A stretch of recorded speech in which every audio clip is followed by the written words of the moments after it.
Cool. Yeah. Okay, so we're going live then, Enno? Yeah, just type. No. Cool. Type in the chat in broadcast team when you want us to talk.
From a couple of years ago, and actually we should also say on cameras today, big thank you to Enno Tubin, who's come in literally at the last moment to put on a broadcast. We're in France, Sam, and actually we're talking about bringing back the past a little bit. This is the first French round of the Super Cup since 2013, so maybe old is the new once again.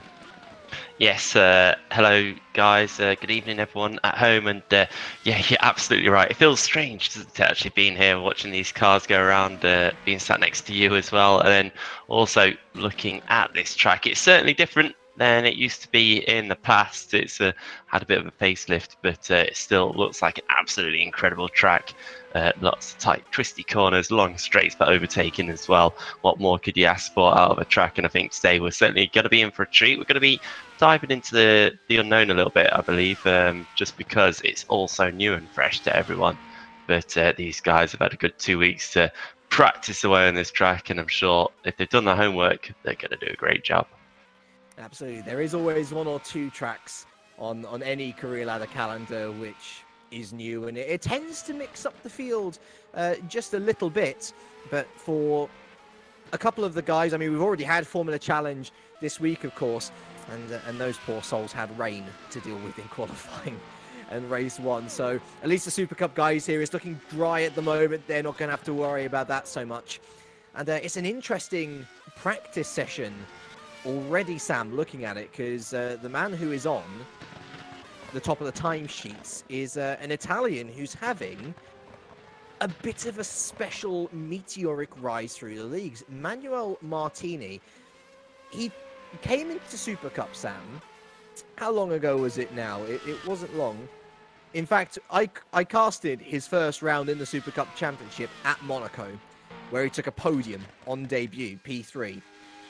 He then went on to win his first race in the Super Cup, last time out in Canada, and we believe that this is going to be his last ever Super Cup round because he's already been picked up by Hawkeye in Super League. So a bit of a special one, people are reckoning this Italian is, and looking to continue the good form for only his third round and possibly his last round as well.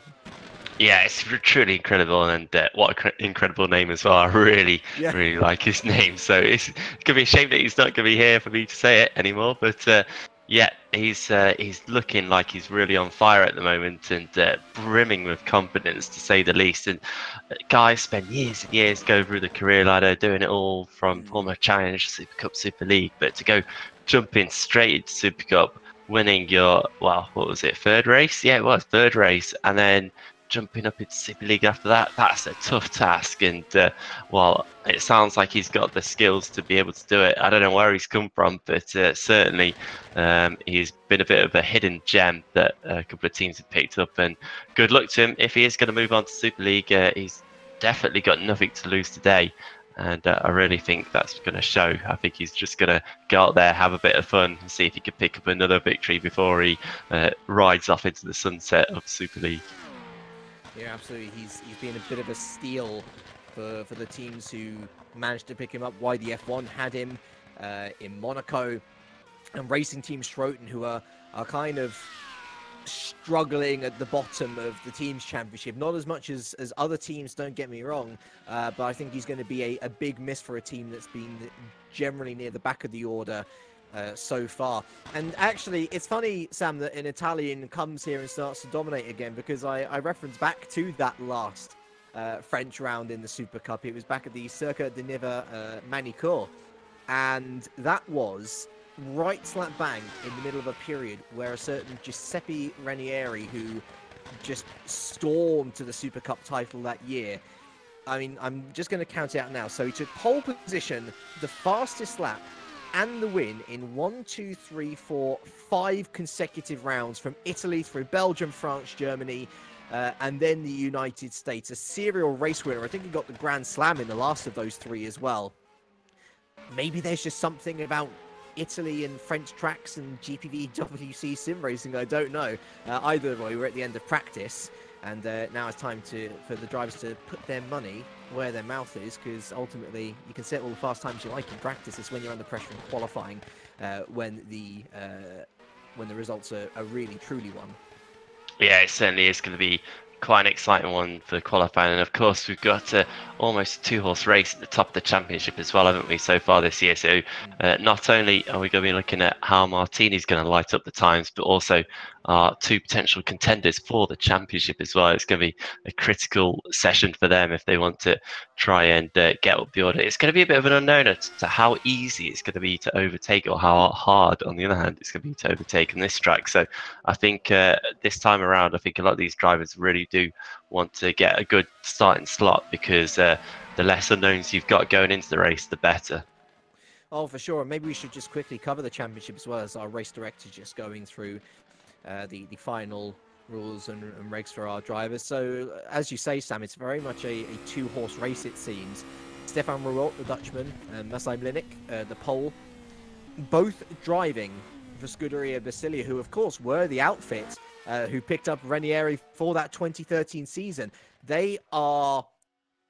Well, they're destroying the championship. They're drivers 1 and 2. Obviously, that puts them in P1 in the teams championship as well.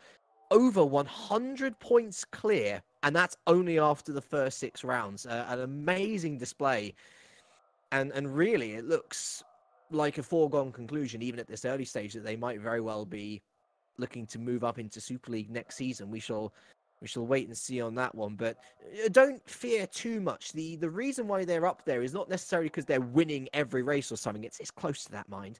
But the races have still been as close as ever. Super Cup has not changed in that regard. And the battle behind, in terms of both the drivers and the team's championship, is pretty ridiculous. To give you an idea of the team's championship, why the F1 just jumped up into second position after languishing in mid-table in Formula Challenge for so many years. They come into Super Cup and, well, they're doing incredibly well. They're on 157 points.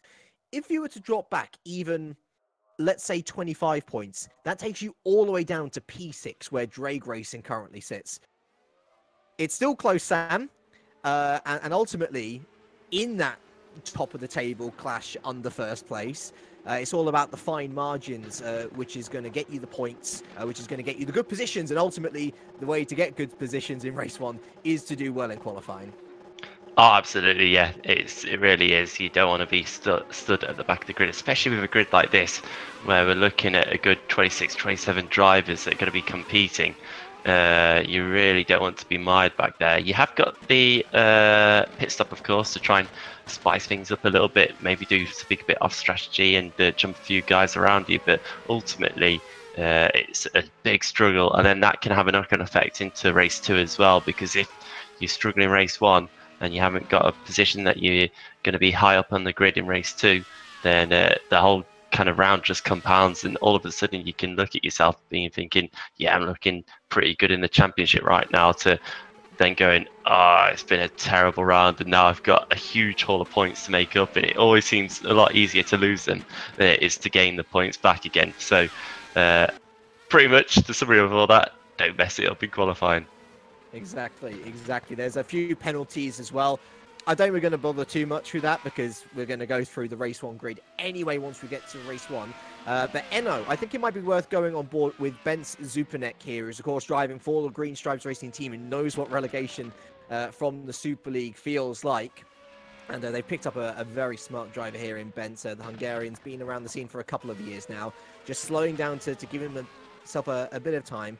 And we're going to use Bence here to take us round a lap of the Circuit Paul Ricard, just located outside Marseille at Le Castellet. And I'm going to try and wring my tongue around some French names once we get to the back half of this circuit. That's where all the names are. But we start here on the front straight. It's an odd pit entry and exit, by the way, so another challenge for the drivers to take as we enter into turn 1. Tristan Potter's getting out of the way there. We've seen a couple of maneuvers around the outside here in Formula Challenge, and that's because it then switches back here through turn 2.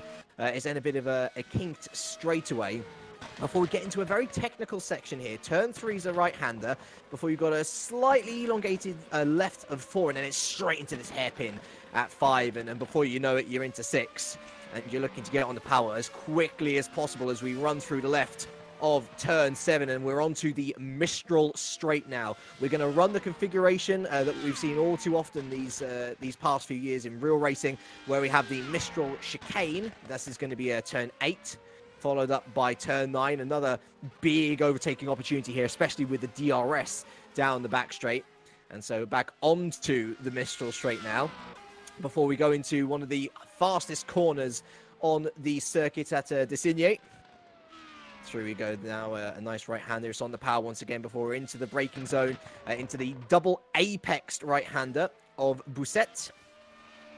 It's labelled on track as only turn 11 before we're into 12 now. And then through Village Corner is this right-hander, turn 13. And there's only 2 more corners to go now. It's a very fast circuit into De La Tour. And then into the final corner, almost swinging back on yourself through Dupont.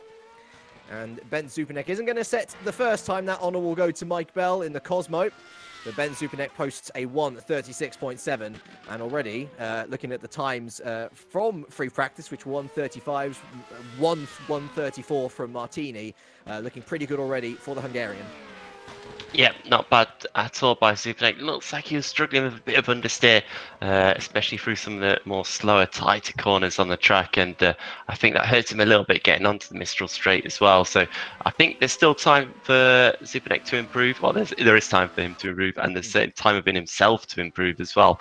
And I think that's pretty much a characteristic of what this session is going to be, isn't it? We're going to see the times continue to tumble as we go through the session. So you want to be out there as much as you can and really getting right towards the end where the checker flag comes out to be right on the lap at that point in time. So we'll see if Supernet can carry it on. He's currently now in second, isn't he? Because Roy Schroeder's just gone past us by less than a tenth of a second. So already it's looking pretty close. Well, that provisional pole time from Roy has been blown out the window by Masai Mlinik. The Polish driver's just gone on provisional pole by 0.6 of a second, a 1:36.0. And actually, it's going to be less extreme than yesterday, of course. If you watched that qualifying session, crazy times as it was raining, and then it stopped. Some people tried to risk it on the soft tyre near the end of the session, or the dry tyre even, at the end of the session. Didn't work, but the times were coming down. I think there was maybe 10-15 seconds between the original fastest time set and the eventual, I should say, pole position time.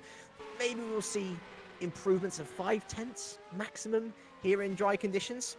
And ultimately, actually, if you are new here, we should probably explain the format. So it's 15 minutes to set a lap. You have to come back into the pits, though, if you want to go out and set more laps. Some other series you can escape out on track, since it is a video game. That is technically possible, but in our rulebook here at GPVWC, not allowed to do that. But you can set as many laps as you want, which is the good thing there. 9.5 minutes left, and sorry, gone. I was just going to say, I really like that. It just tries to make it a little bit more realistic. That's what you want to get out of a simulator, something as real as possible. So they are rules, and they can be annoying at times when you're really desperate to get a lap in, but it's good to do things by the book, and that's the way it's done here. I think it's great, and that's why you just see everyone at the moment all kind of peeling in. So it's all kind of gone a little bit quiet as a bunch of the drivers just slot in after their first run. It very much seems like drivers are going out for only one timed lap and then bringing it back in again. So it certainly is going to get very exciting at the end of the session when all the drivers are trying to do their one lap at the same time. Well, of course, that back straight's going to be so important, because that's where you're going to be getting the most time out of a low fuel car, I guess. Around the fast corners as well, but you want to be getting on the power and up to top speed as quickly as possible. And it is a long back straight. If only for the chicane in the middle, it would, I think, be one of the top 5 longest straights on the calendar. So definitely going to be a point of interest as the evening goes on. It's just gone past 8.5 minutes now as we scream towards the halfway point of qualifying. Mlinik currently on provisional pole from Roy Schroeder, who I see actually missed Canada last time out, so looking to get back on the boil, so to speak. Zupanek in third, with Ruel in fourth, our current championship leader, remember, and Josh Downard in the other Green Stripes racing car doing very nicely there in P5. And let's focus a little bit on Green Stripes, Sam, because it's not often that we see teams get demoted and do well. The big case in recent memory for me is ST Racing, who were constantly down the back of the Super League field. He's actually down as escaped on track, so I presume he's run out of fuel somewhere. Big faux pas there from Josh Downard. But SC fell out of Super League. They were near the back of Super League for all 3 years that they were there. And even though they've signed a good driver this year in Jack Mayer, who's been sticking it in the top 10 time and time again, they're still down in P12 in the standings. For Green Stripes, it's looking a lot better. Downard has scored plenty of points this season. Zupanek's picked up a couple of podiums. Strong top 10 contender. And because of that, okay, they're not near the top of the championship, but they're there in the fight behind. They're in P5. And for their confidence, that's going to be massive as they look to try and rebuild and hopefully go for Super League once again. Yeah, it's so odd to see the team and their colours not in a Super League car. It just doesn't look right, really. They've been out of this league for, what's it, about five years they were away from Supercup. It was quite a long time anyway. Ooh, and yeah, I think it was, isn't it? And all of a sudden they're back in, and you know, you can feel a bit down when you've been relegated. You think, oh well, you know, we're on a downhill slope. When is it ever going to go uphill? But it's a perfect time to look at what you've got, try and just figure out do I need new drivers? Do we need to do something else in the team? Get like another driver in to help the setups, and a whole new car as well. Can we learn and do something good with that? So it's very, very difficult situation, but one that I think they're dealing with pretty well. It might not be the case that they get promoted again this year because, well, it's very difficult to get into Super League, isn't it? Because once you're in, you don't really want to go. So unless there's suddenly quite a few teams dropping out or something like that, it's unlikely that we would see them back in Super League next season. That's really looking where Basilia, if they were to get promoted, they would be certainly the most deserving with the way that they've gone about this season so far this year, after just being promoted from Formula Challenge as well. And they're a team that have been around for a while, for a few years or so, but certainly seem to have got their focus on and really ramped up their operations in the last couple of years. And that's exactly what we like to see, is teams just doing everything by the book. It's always nice when you look at the standings and you see that both the drivers have attended every single race. That shows commitment as well. And I know, real life commitments can get in the way of things like that. But when you've got that kind of commitment, that kind of consistency as well, you can't ask for more as a team manager, and it's only looking up for them. I've been looking through the history books. Green Stripes entered the Super League directly, it must be said as well, in the 2012 season. So they were in Super League for 6 full seasons before their relegation in 2018. They were a mainstay of that series, so it is weird to see them out of it. But I tell you what, it's not weird to see Manuel Martini, while we were talking about Green Stripes, move to the top there on a 135.8. There's been a bit of changing of that top order as well. Ruhl's just gone ahead of his teammate Blinik to go into P2, and Yannick Bock, another one of these stars who's just come out of nowhere. The German now signed permanently with YDF1. He's gone into P4. The rest of the top 10, by the way, rounded out by Zupanek, Schroet, and Sandeep Choda, who came so close to winning his first Formula Challenge race since 2015 yesterday in race 2.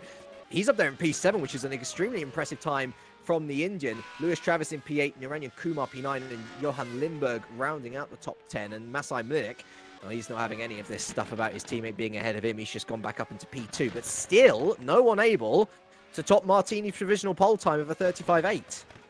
Yeah, Mlinik set an incredible time, didn't he, early on, and then Martini's pipped it. Mlinik's closed the gap up again, but still there's a good tenth there between Martini and Mlinik, with Ruhl's just a little bit further back. It seems to be those top three have just got a bit of a gap on the rest of the field right now. Bock, Zupanek, dead heat on time in 4th place, 4th and 5th respectively.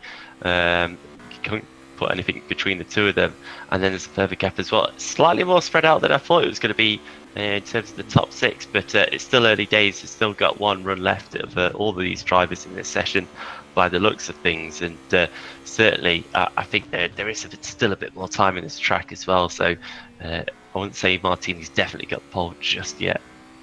No, well, this is the real it's sort of like the 52 card pickup of the year, isn't it, where you're going in at a track which you might not necessarily have the most experience on. I mean, I remember way back now in, I think it was 2015, when the Circuit of the Americas was first introduced to the career ladder, and I had experience of driving that track, albeit a different version, on Codemasters F1 2012 game.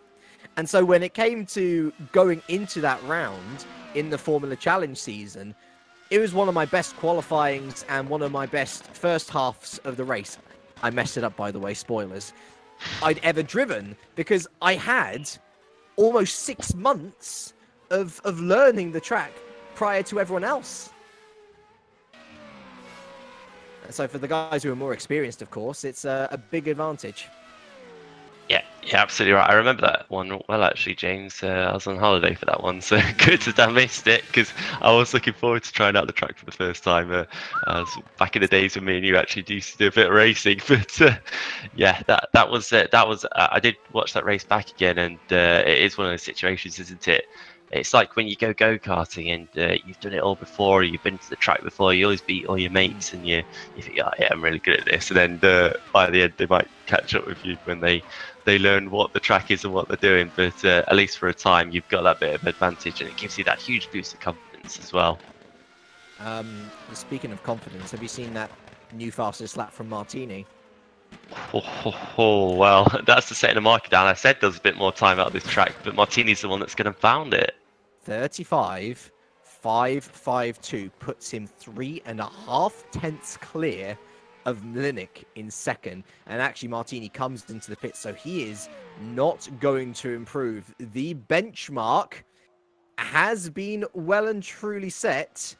Is anybody going to come close to that? I guess the next across the line would be Schroten. He peels into the pits. He's not going to improve. Is Zupanek going to be next across the line? No, it's Rualt's run out of fuel, I think. Or is he looking to get back online? Maybe he's just looking for a piece of track to get on. Technically, if you go across the line now, you still can do another lap. But it's more a case of whether you do have fuel or not. Look at Rualt going right off the track to try and get as big a run onto the start-finish straight as he possibly can.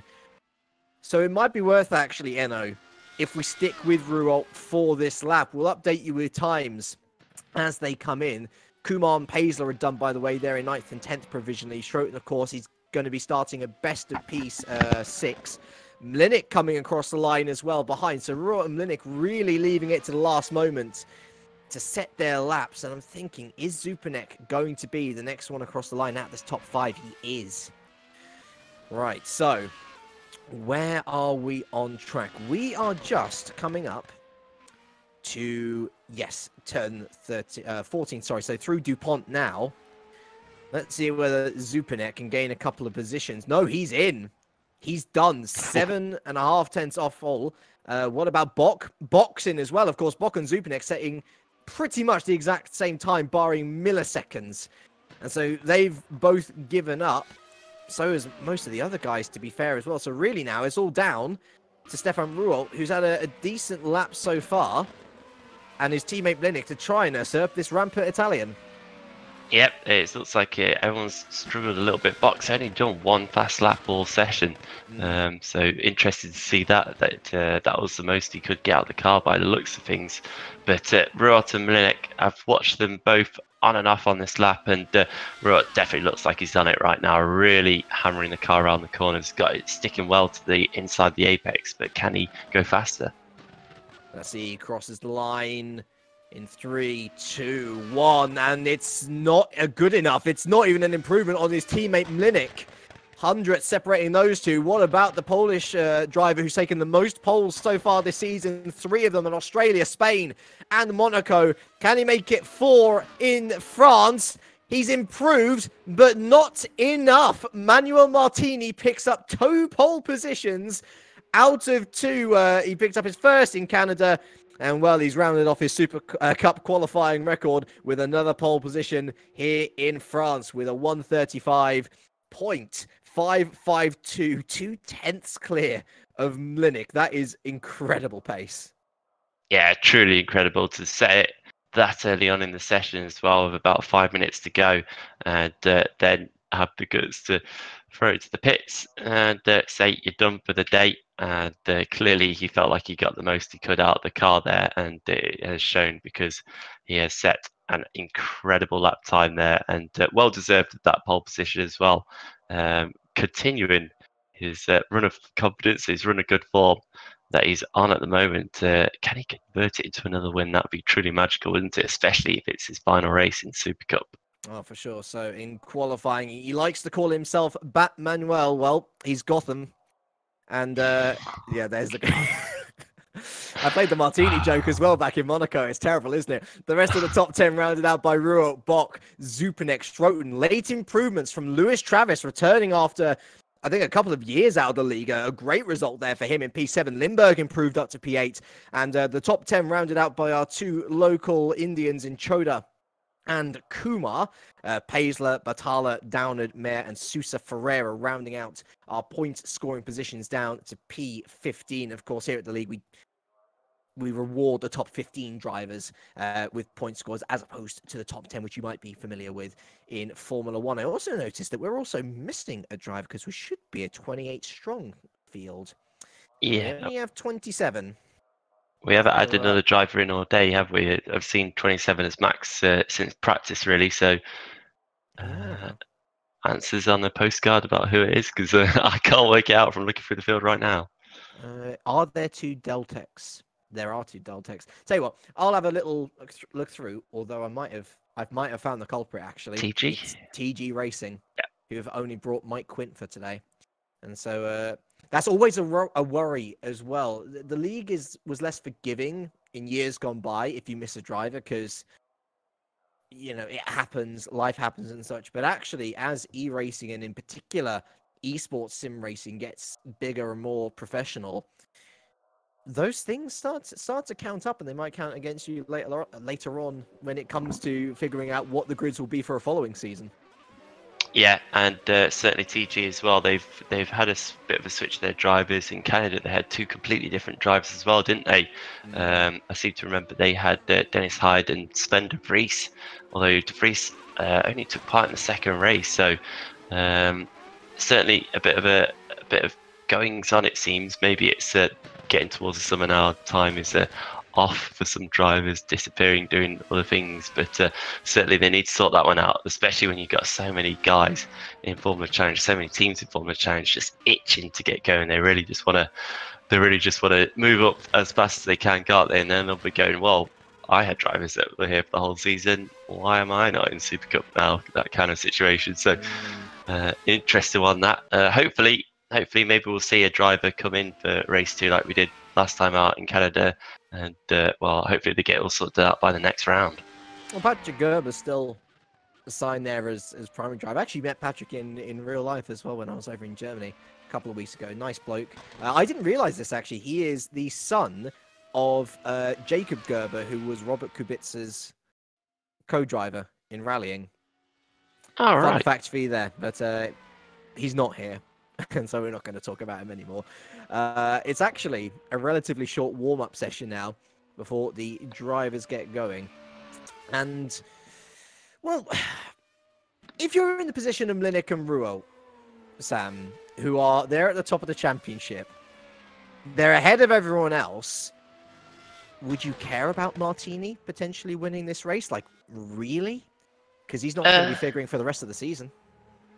I'd say if you know he's going to leave, then you wouldn't care if he ends up with the win too much, but you still want the win. But it's very, very clear. You go to every race to win the race, especially at the caliber of Rualt and Mlinek, who surely have the confidence that every time they go to a track that they have a real significant chance of winning the race. It's not like me or you, who are just like, oh yeah, if we got like some points, that'd be brilliant, that'd be great stuff. But no, well, me anyway. Nowadays as well. Oh god, I'd like to finish. That's all I'd care about right now, is finishing. Don't get me in one of these cars. But it's terrible on a controller as well. Would not recommend. Yeah, I've heard all about it. But there is some drivers that do actually manage to do it on a controller, don't they? And I have no idea how they do it at all. No idea. Well, I'm actually in the process of learning. I'm curious to find out because I want to try again at some point. Do humour me, crowd. I realise, cast us on, driving. We like to have a bit of fun ourselves. I might actually. Oh, there's a segue. I might take part in the next academy race. Which, of course, is as the league has grown exponentially, it's demanded the return of an open series. Just playing on all the jokes today, and of course the Academy series, it returns, if I'm correct in saying, next week, I believe, when the career ladder in 2 weeks' time, I believe, goes to Austria, and I'm going to make sure I get the event calendar up now, so I'm not messing this up and completely embarrassing myself in front of people. When's the next academy? It is next week. Lovely. So Austrian Grand Prix week is happening in 2 weeks' time with the career ladder. Next Tuesday, the academy series is going on, and what that is anyone who's new to the league can sign up. I think there's limited spaces. Obviously, we can't have 100 people in the race or whatever, but the idea is that you go in, you test your wits against other people. You compete for a seat in Formula Challenge in the GPVWC Academy team. And ultimately, Sam, it is a very nice initiative that gives people to maybe test their wits, maybe have a bit of fun, maybe relax in a less pressure cooker style of situation, and especially around a nice simple track like the Red Bull Ring. I think it's a good bit of fun, and you should definitely look to get involved in the next one whenever that is. Oh yeah, absolutely. I think it's a great opportunity, especially because there'll be some beady little eyes watching, especially some guys maybe in the Formula Challenge that are just looking for a new driver or looking for a driver at least to slot in for one round because one of their drivers is going on the holiday now. It is pretty much summer, at least it feels like it anyway. So it is really a great opportunity, and there's no harm in trying. No one's gonna care if you have an absolute mare and stick it in the wall. At least you've given it a go, and you can actually then see what these cars are like to drive and what it's like to go up against a competitive field of other drivers who just want to do a bit of sim racing. At the end of the day, that's what we're all here for, is because we like to do the sim racing and we want to compete. And yes, it gets quite serious when you get to Super League, but at the end of the day, we all do it because it's fun and it's a hobby, and that's exactly why you should be doing it. So even if you just think about sim racing and enjoy racing or enjoy watching it in real life, that's the perfect reason to give it a go, because you never know, you might actually be kind of good at it. It does get serious, but while you're at this level, in grassroots leagues, in a nice open race within a grassroots league, there's no reason to be too hard on yourself. I know that people still are, because ultimately they're competitors. Yeah. And nobody likes to stick it in the wall. We all want to win a sim race at one point in our lives, but yeah, it's a fantastic initiative, and I'm so pleased that sort of thing has come back at a time when sim racing and e-racing in general is growing exponentially. We are at the end then of our warm-up session, and now it's time to set sights on the race ahead, Sam. Of course, we have two races here in Super Cup, a feature race followed up by a sprint race. I will get the correct, there we go, 30 laps for our feature race, 17 for our sprint. And for the drivers now, probably just consolidating ideas, strategies, start procedures in their head before we go around on the formation lap and they get those tyres all nice and warm for the launch. Yeah, it's going to be an interesting one. It really is. Just go quickly back to next week's proceedings, James. I hope you do like a cheeky vlog or something like that of it. It'd be good to know how you get on. I think if not interesting, I'm sure it'd be slightly comedic. I don't think I'm not. I didn't sign up in time. I was just saying it's a good initiative. No. We should totally do one though in the future. Oh yeah, absolutely. Be brilliant, wouldn't it? Oh no, look, I'm in the water. You're right, laugh. Right, laugh. Good night, guys. It was a pleasure streaming this one. Oh boy. So, are we really looking at Martini, Mlinick, and Ruolt for the win, or do you think someone else can spring a surprise? I think a betting man would go for one of those three, because it clearly makes sense that the times that they pulled out in qualifying, to see, Martini and Mlinick within 2 tenths of each other, with Ruart about another 2 tenths back, and then you looked at like another, 4 tenths, like double the gap, then back to the best driver, Yannick Bock, and you start to think, yeah, it's got to be one of those top three. But who knows? Qualifying's not everyone's forte. And perhaps some of the drivers today didn't have the best of runs as they might have liked.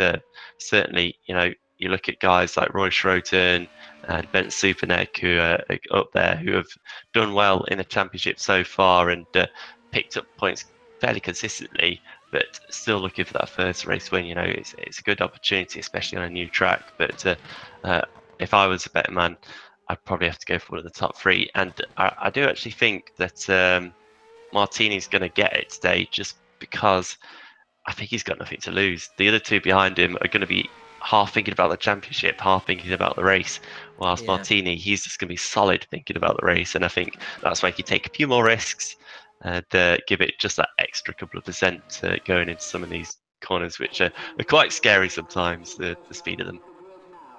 Oh, for sure. And at round 7 of 18, you're in a weird middle ground where you want to be consolidating as much points as possible, or as many points as possible, I should say. Get your grammar correct, James. Goodness me, falling apart already. But you're not at the crunch time. You're not at the end of the season where all of a sudden it gets real. So we'll wait and see. Anyway, let's see. So we've got a lovely grid of still 27 cars. So it looks like TG Racing are going to go without one car for this round. It has been noted TG for certain. And 20 seconds before we head off on our formation lap. Yep, this is the time then when the drivers are really just going to look at exactly what they want to do. You have to make sure you put the right amount of fuel in. You have to make sure you got the tyres and everything else sorted out. And otherwise, you're going to be in a whole lot of trouble come the formation up. And fingers crossed, all these guys have done their job beforehand. For sure. And so let's take you through our grid for race 1 then. Manuel Martini for Racing Team Schroten is on the front row alongside Massa Benik for Scuderia Basilia. His teammate Stefan Ruol is P3 with Yannick Bock for YDF1 in P4. Ben Supernek for Green Stripes is P5 with Roy Schroten for Thunderdog in P6. Lewis Travis, great effort from him to be up in P7 for Scuderia Clay Geely. And Johan Lindberg joins him on row 4 in P8. Sandik Choda and Naranjan Kumar, the two Indians, line at P9 and P10 for Scuderia Clay Geely and Thunderdog respectively. Bastian Paisler is P11 for Holland Racing Team with Gerard Batalla, P12 in the other Racing Team Schroten car. Jack Mayer stuck his ST up in P13 with Dawe Tapper P14 for Zederick. Josh Downard is in the other Green Stripes racing car in P15 with new man Gary Magriget down in P16 for Multiforce GP. We then have the two Drags on the row, Antonio Hajanovic in P17 and Lewis Redshaw today replaced by Cameron Brewster. Not seen that name around GPVWC for a while in P18. Dennis Hyder, another emergency driver for Multiforce, actually the German in P19, followed by Gerrit de Vries in rounding out the top 20 for Holland. We then have Mike Quinton, the sole TG, ahead of Jean-Pierre Helpak for Zederick. Mark Fuller's P23 in ST with P24. Adam Oscar for Deltec. His teammate Bruno Sousa Ferreira is behind him in P25 before the back row of the grid is lined up by the Cosmos Psyche Japan team, Osvaldo Angeloni, who's moved up permanently now to Super Cup after starting in Formula Challenge, Mike Bell rounding out the field in P27, which I'm sure if anybody knows Mike Bell as a driver, a lot of people will be very happy that he's behind them because he's generally a very good defensive driver. Oh, he is, yeah. I've been stuck behind him before, certainly. He's done some cracking races in the past where he's just been able to hold up people around him. And can I just say, James, it's my first time commentating here this year. It's been a while since it's been at Super Cup, but what a great looking field of cars. They look absolutely fantastic this year. Hats off to the guys that have painted these cars. You got some real classic colours, a nice mixture, nothing dark, nothing boring, and that's exactly what we want to see. They don't hold a candle to the Twitch Enterprise GP car though, do they? Oh no, that was the greatest car of all time. Mind you, the Racing Team Schroten is purple, so I will give you Kirky points for that one. As hashtag Bell Train and the Cosmo Psyche Brigade are just lining up now on the final row of the grid. Tensions are going to be rising now, especially at a new track, seeing how all the drivers react. I imagine it's going to be a bit of a hectic first half of the lap as they look to navigate through a very difficult turn 1 through to turn 6. And what of that back straight as well? How many overtakes will we see throughout the two races here today? 1 light, 2 lights, 3 lights and 4. And once the 5th one goes out, we're racing. And it looks to me like a pretty good start there from Ruolt there in 3rd. He's already jumped his teammate Mlinik as we scream towards turn 1. It's going to be a fast one. And is Ruolt going for the lead? No, he's not. He is through on Mlinik, though, confirmed. Bock and Zupanek doing well in P4 and P5 as well, banging wheels on the exit of turn 2. Travis has gained a position as well. Up to P6 past Royce Schroten. Looks like there's a car completely flipped over there, and it's the drag of Antonio Krajanovic, who spins round now at the back of the field, but heading on to the Mistral straight for the first time. Once we go through this left kink of turn 7, Martini looking to extend his lead. Once lap 3 is cleared, there's going to be DRS down this straight. So for now, they're going to make the most of it while they can. The top 3 still separated by only a second. We're heading now into the sharp braking zone of turn 8 before swinging right into turn 9. Looks like Mlinik has not forgiven his teammate for jumping in at the start. He's still very clearly holding on, and already a gap started to form between Mlinik and Bock, who's under all sorts of pressure from Ben Supernek, who's going to go up the inside of Signe. That's pretty brave, if you ask me. Forces Bock to go to the outside, and he stays ahead for now as we head through both sets. And lucky boy there is Bok, who's been able to hold on for now. I notice Schroten's gotten back past Travis as well. Choda's had a good start up to P8. Paisler up to P9 as well in that Deltec car. Very nice effort from the German. Who's the one who's lost out massively then?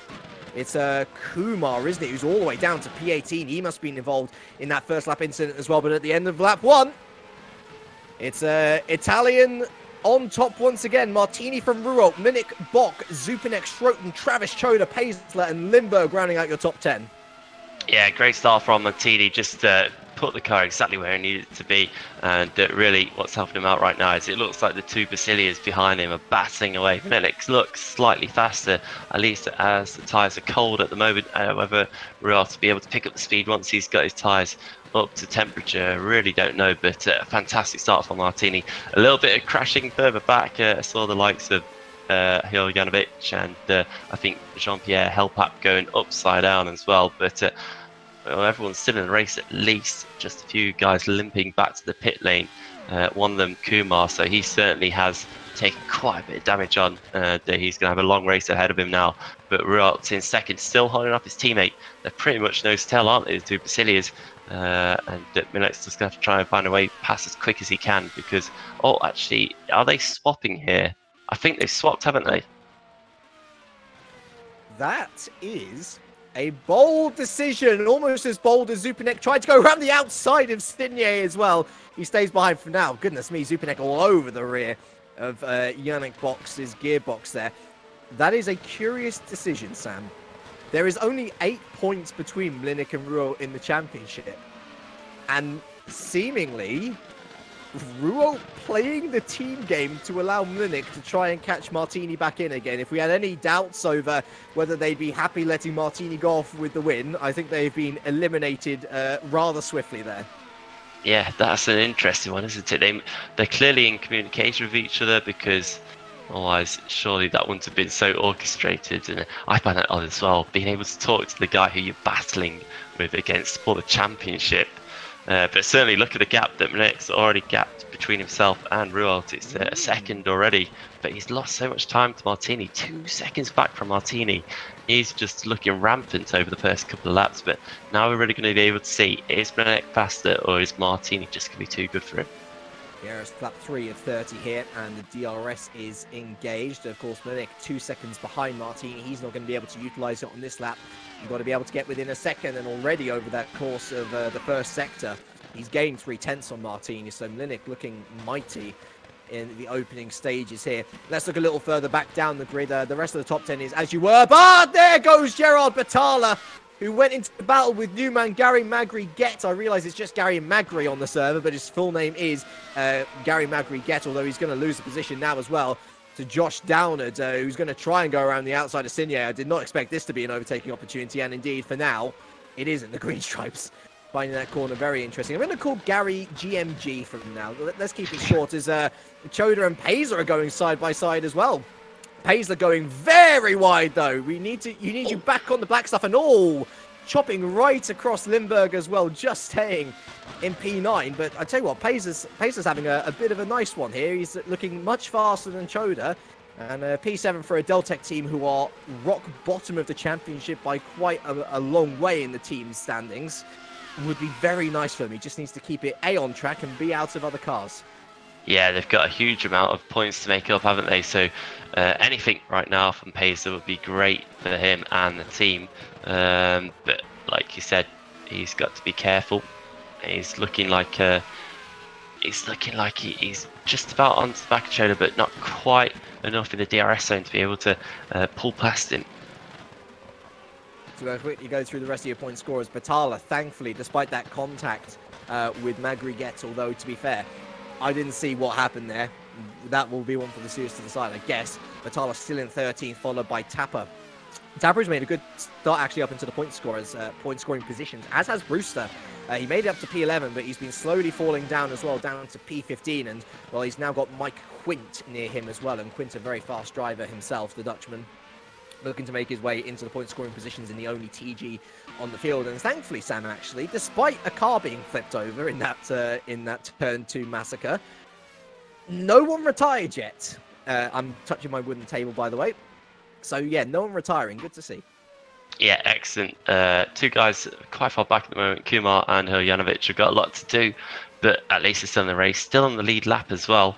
And it's not over completely. They've at least had a pit stop, been able to change the tyres, so they could probably run a bit longer in this first stint and try and hold a few guys off, and then maybe make up some places on fresher tyres later on as well. So not completely over for those guys, but certainly a lot more to do. But it definitely, looking back at the front, the gap has really come down between the top two, hasn't it? So it looks like this decision by Ruok to get out Mlinik's way is paying off so far. Oh, it's been slashed, hasn't it? Well within DRS range now. And a reminder, if you are new to Super Cup once again, we've gone over qualifying. Let's go through how the feature race works. One pit stop is required, and throughout that pit stop, you have to go onto a different compound of tyre, which is the hard compound as opposed to the soft compound in this series. Nice and simple for you to remember. And the DRS being utilised there by Mlinik, you can use it as many times as you want in the race. Only gaining a couple of tenths though, which suggests to me, Sam, that Martini's top line speed is actually very good for defending. Yeah, it looks like it, isn't it? It's certainly looking like the way he might have set the car up, and well, he was probably very happy to see that he got pole position as Superneck and Bok go side by side once again. They're super close together, aren't they? There's nothing separating these two, and Schroeter's tagging onto the back of them as well, so we've got a great three-car battle for fourth. Absolutely.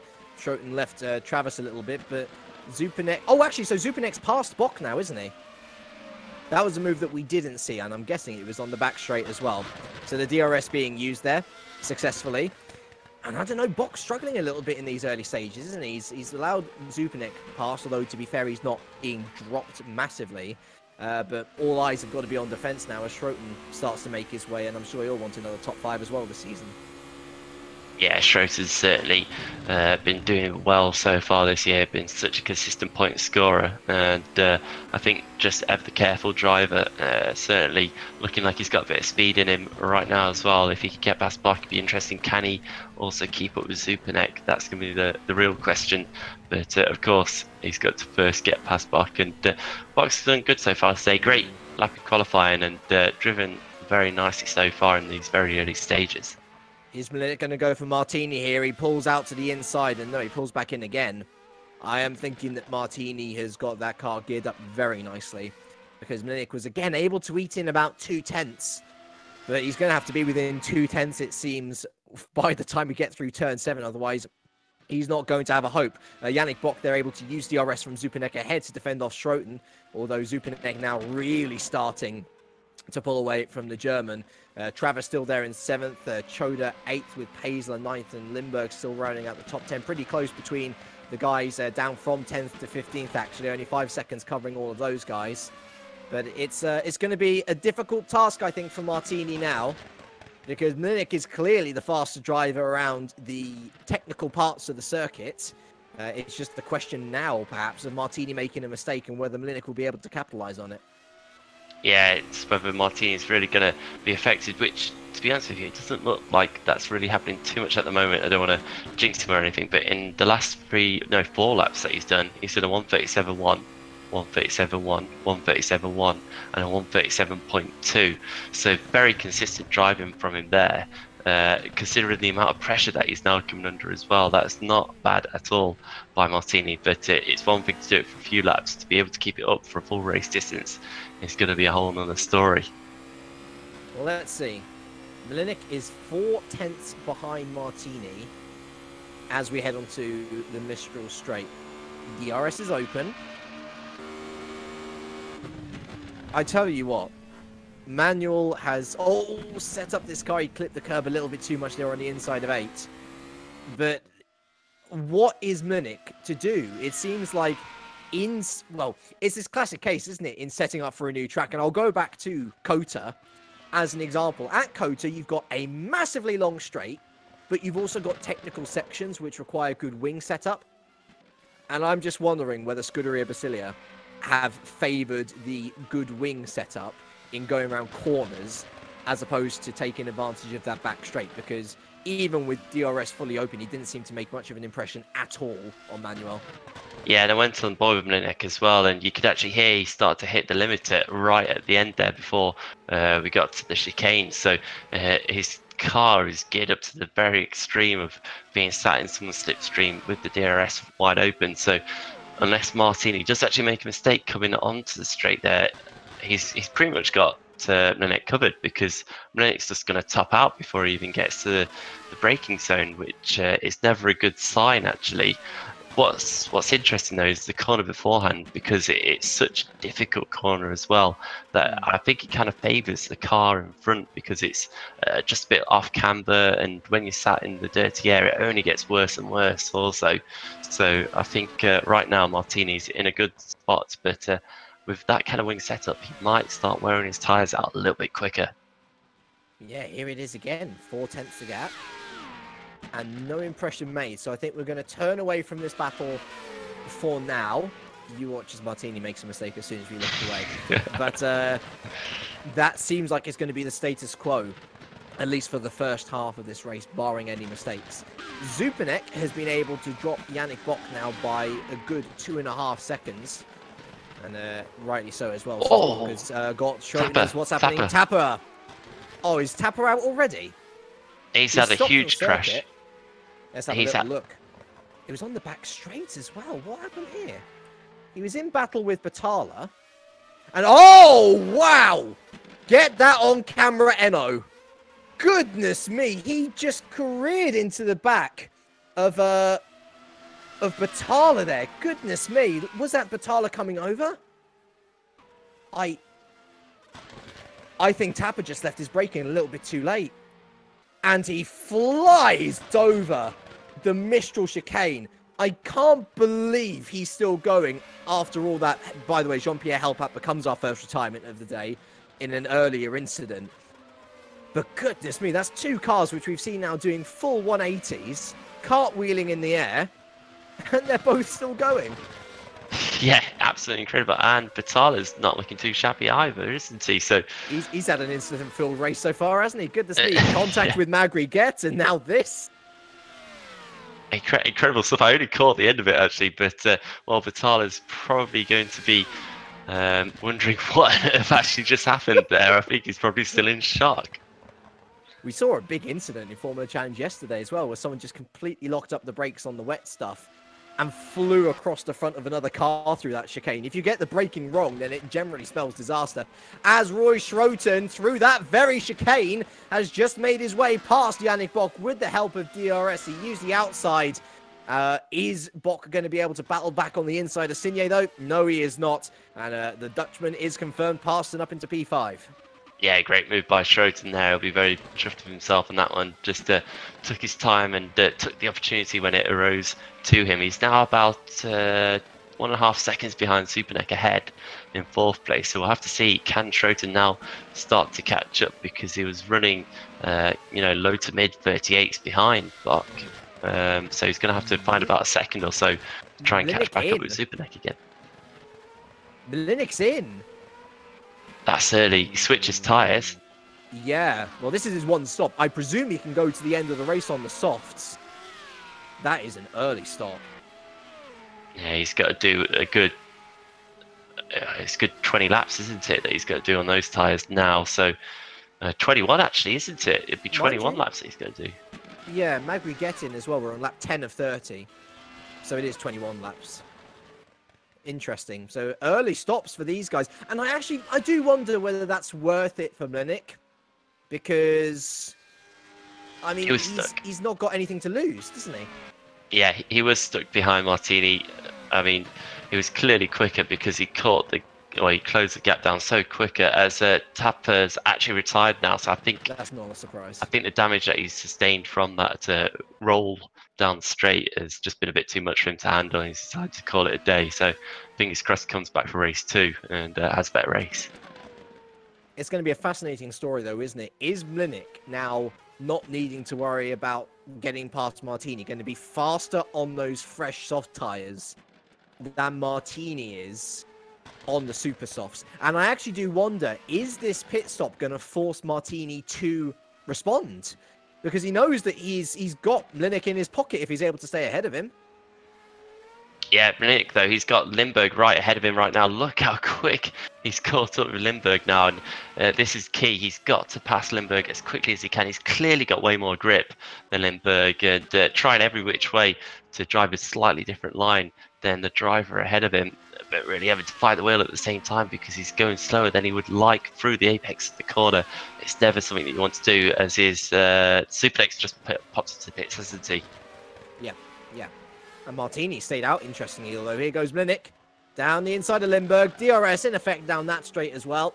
And that was nice and easy for the Polish driver. It'll feel nice to overtake someone after 8 laps of being behind someone and not being able to make a dent whatsoever. James, look at Supercup. Is he on the right tyres? Those are super soft, or those are soft tyres. Different colour to the ones that Mlinick went on to. So I'm going to pose the question: 2-stop? It's a perfect time for a 2-stop, isn't it? If that was the case, but because here's the thing: the Super Cup has moved on since our day. I've had reports that there have been 2-stop races throughout the season. The rule is you have to use both compounds of tyre. The rule is you have to have at least 1 pit stop. And maybe this is just going to be one of those tracks where we see 2 stops. It could be. It certainly could be. It's not the longest pit lane in the world, is it? So no. whether they can actually gain anything out of that, he's going to have to go real quick now, Superneck, and hope that he doesn't get too much in the way of traffic around him, because of course a lot of the guys ahead have still yet to stop. It's very early on in the race, still only onto lap 12 now for the leaders, so we'd probably expect the one-stoppers to pit in about 3 or 4 laps time.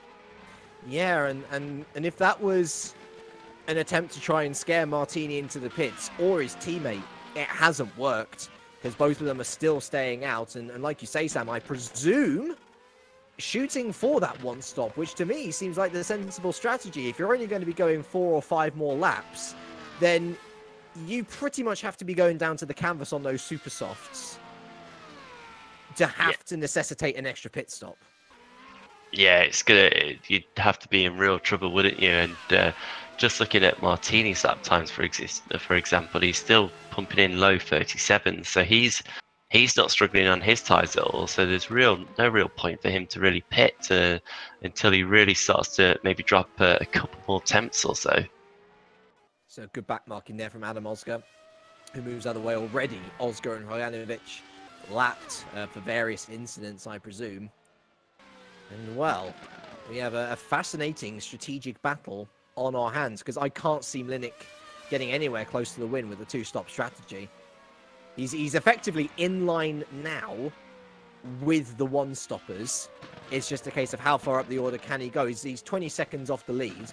So if he uses those super softs well, maybe he can get up to P5 or P6. I'm thinking maybe P4, because they're all actually quite close, I noticed. Bok's still there in P4. Travis and Choda, so Schroten must have pitted, I guess, as well. No, he's up in P3. Never mind me. Don't worry, James is going mad. Either way, they're close together, aren't they? There's 3 cars in, all within a second of each other. First time back. What's interesting now is Mlinick's just caught the back of these 3 cars. Let's have a look at what his lap time is this time around.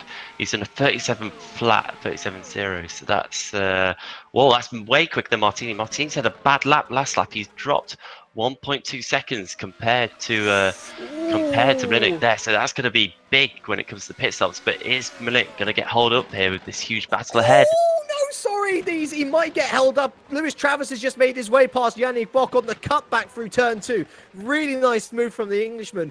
Bok is struggling. Seriously so. I would not be surprised if we see a double overtake down the Mistral Straight, because we've got Choda and Mlinick breathing down his neck. Yeah, but it's not messing around, is he? He's already looking at the back of Choda. Choda's then looking to the back. They're going to go 3 wide. 3 wide into turn 8. Here we go. This is going to be brilliant. Oh, that's a really late braking manoeuvre from Mlinick, but it's also worked. He's gotten his way past Choda, not necessarily past Bok, but that was a crucial move to make as he tries to make these soft tyres work. Yeah, he saw the brakes glow extra hot there. He really stepped onto those brakes that time, and good control to get the car slowed down onto the apex as well. Dropped a bit of time to Bach ahead, taking an undesirable line, but he's straight back onto the back of Bach now. And that's one guy down. He's got to clear Bach as quickly as he can, because he can't afford to lose any time to Martini, who's going to come across the line now. Let's see his lap. He's improved this time around, back to 1:37.5, so he's back to more his kind of pace. Ruo in though. Now, is this a one-stop, I wonder? Oh! 13. Travis Travis! And what happened there? Let's have a little look. He was clear. Well clear of the battle behind him. And he just spun on his own. So unfortunate. And into the pits he goes, along with Stroton and Bach. Yep, they're all diving in now, aren't they? They've come to that point in the race where they want to get on the soft tyres, get off the super softs. They've done their job for the day. Mlinik jumps back up into second, and he's got around Choda, and he's had a poor lap though. He did a 1:40.5, so that's a good 3.5 seconds that he lost trying to get past that gaggle of cars ahead. That could be the difference then when Martini pits in a couple of laps. Right now, generally the pit stop window across any series is about, well, in the career ladder anyway, is about 20 seconds or so, isn't it? But here's a crucial thing. Mlinik has been on those soft tyres for 5 laps now, and Martini, we think, is going to the end on a fresh set of softs. In fact, I wouldn't be surprised if Mlinik has to come in again for another pair of soft tyres. So, sorry. I keep on getting confused between the actual compounds in Super League and these. It's soft tyre or hard tyre. Mlinik's on the hard tyre, probably going to have to come in for another pair of soft, I imagine.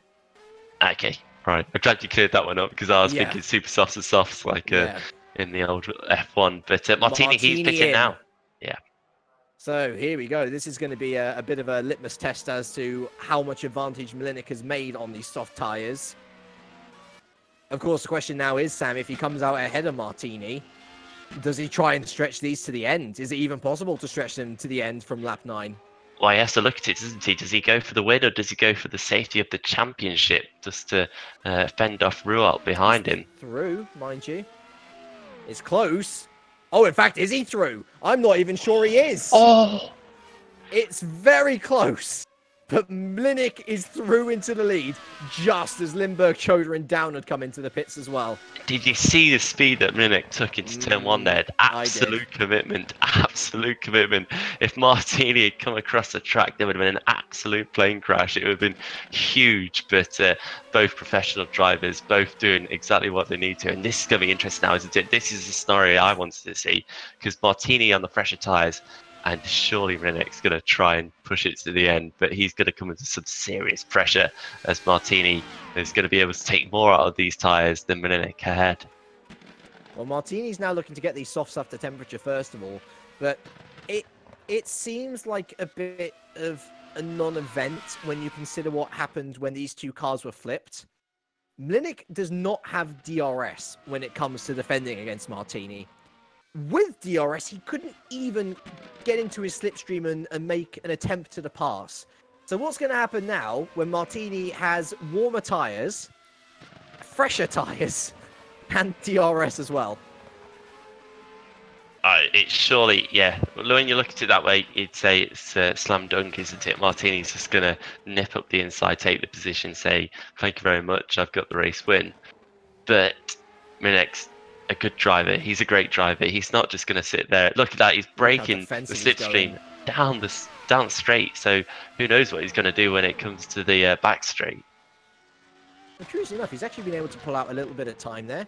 And I guess this is going to be a really interesting question now as to whether Mlinik's middle, or fast corner setup is going to be effective enough to make him pull away enough so that Martini doesn't actually overtake him down the straight, as Cam Brewster comes in as one of our final pitters. It looks like we're going to be getting a better idea of the things to come. As look at this battle for 7, 8, and 9. Quint, Sousa, Ferreira, they haven't pitted yet. Choda and Paisler have. But we have to go back up to, look at Mlinik and Martini. Mlinik is pulling away through that first sector. Martini didn't have anything down the straight there, did he? So he still DRS, but just wasn't able to close up, and clearly just didn't get a good drive out the corner leading onto the straight. So you have to think Martini perhaps just struggling. Oh, he's gone wide there as well, going through turn 10. And maybe he's just not maybe his car isn't set up to be sat behind another car, which is the first time this race has had to do that. Paisler just almost took out 2 drivers in P9. He's made his way past Sandeep Chodra. It's a real scrappy affair down here as Sousa Ferreira and Quint still have to pit, whereas Paisler and Chodra have pitted. Look at this, Paisler going through on Quint though. After that sort of a moment, he goes wide at Signier, but he made the move stick through the corner, so he's up to P8 now. A bit of a impatient man here, Bastien, and I don't think he realises how much he's taken out of those tyres, as I say, Sousa Ferreira and Quint still have to make their pit stop for the race. Yeah, he's done well this season, hasn't he, Paisler? And he's shown that once again. Got some good driving abilities behind him, very on the edge it seems at times, but if it brings home the points, it's exactly what he's looking at, but it's behind him where all the action's happening right now, isn't it? Goodness me, he definitely hasn't pitted, Mike Quint. He might have wished that he had in a bit. Because Chodra, Magriget and Travis, of course, the recovering Travis from spinning on his own into De La Tour, all trying to recover. And it's an interesting situation for Magriget in particular, because he's got the 2 Clay Gilly cars surrounding him. As up the inside goes Lewis Travis, and that's a great little move up the inside. And he's going to get DRS as well, because he's past the detection point. Oh, that's perfect for him. And then he could try and close up on Quint and Chodra ahead. And Chodra's now going to the inside of Quint as they approach the chicane.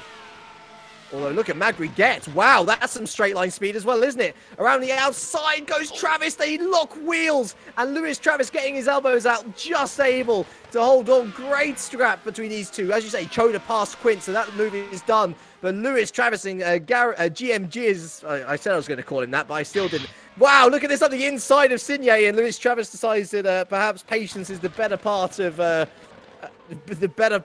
pendulum to swing over to. And he lets him through for now.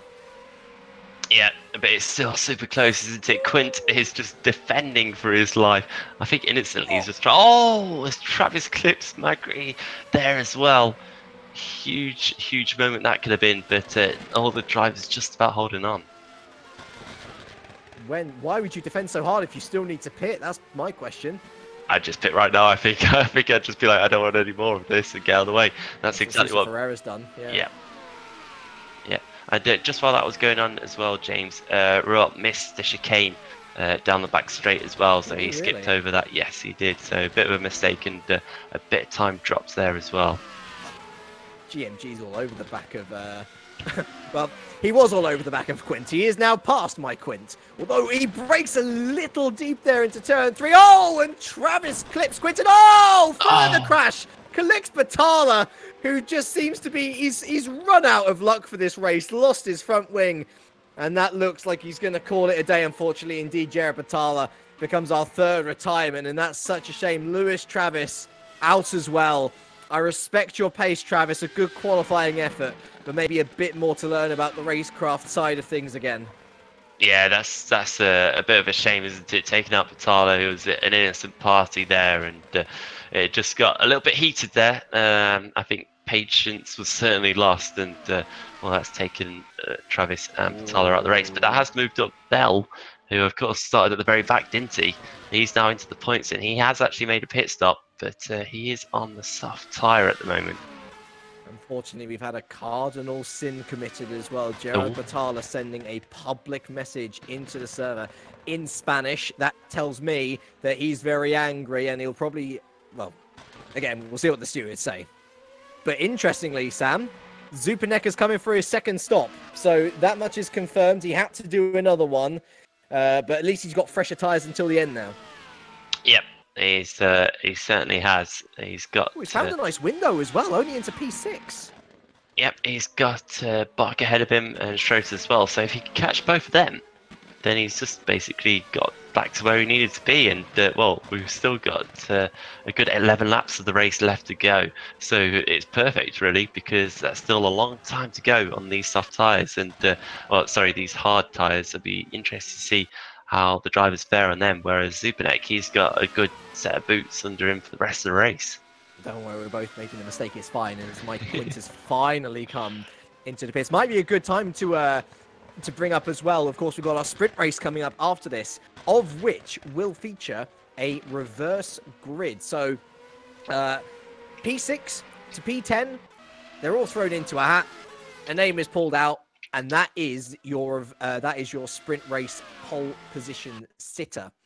Of which Ben Zupanek is in a very handy position because he is in the highest of those in P6. So even if he doesn't overtake Bok in this third stint now of his race, he's in a great position for race 2 regardless. But with quid pitting, that means that we have had all of our major pitters, perhaps barring Masai Mlinik, who we think may very well have to make a second stop onto the soft compound of tyre.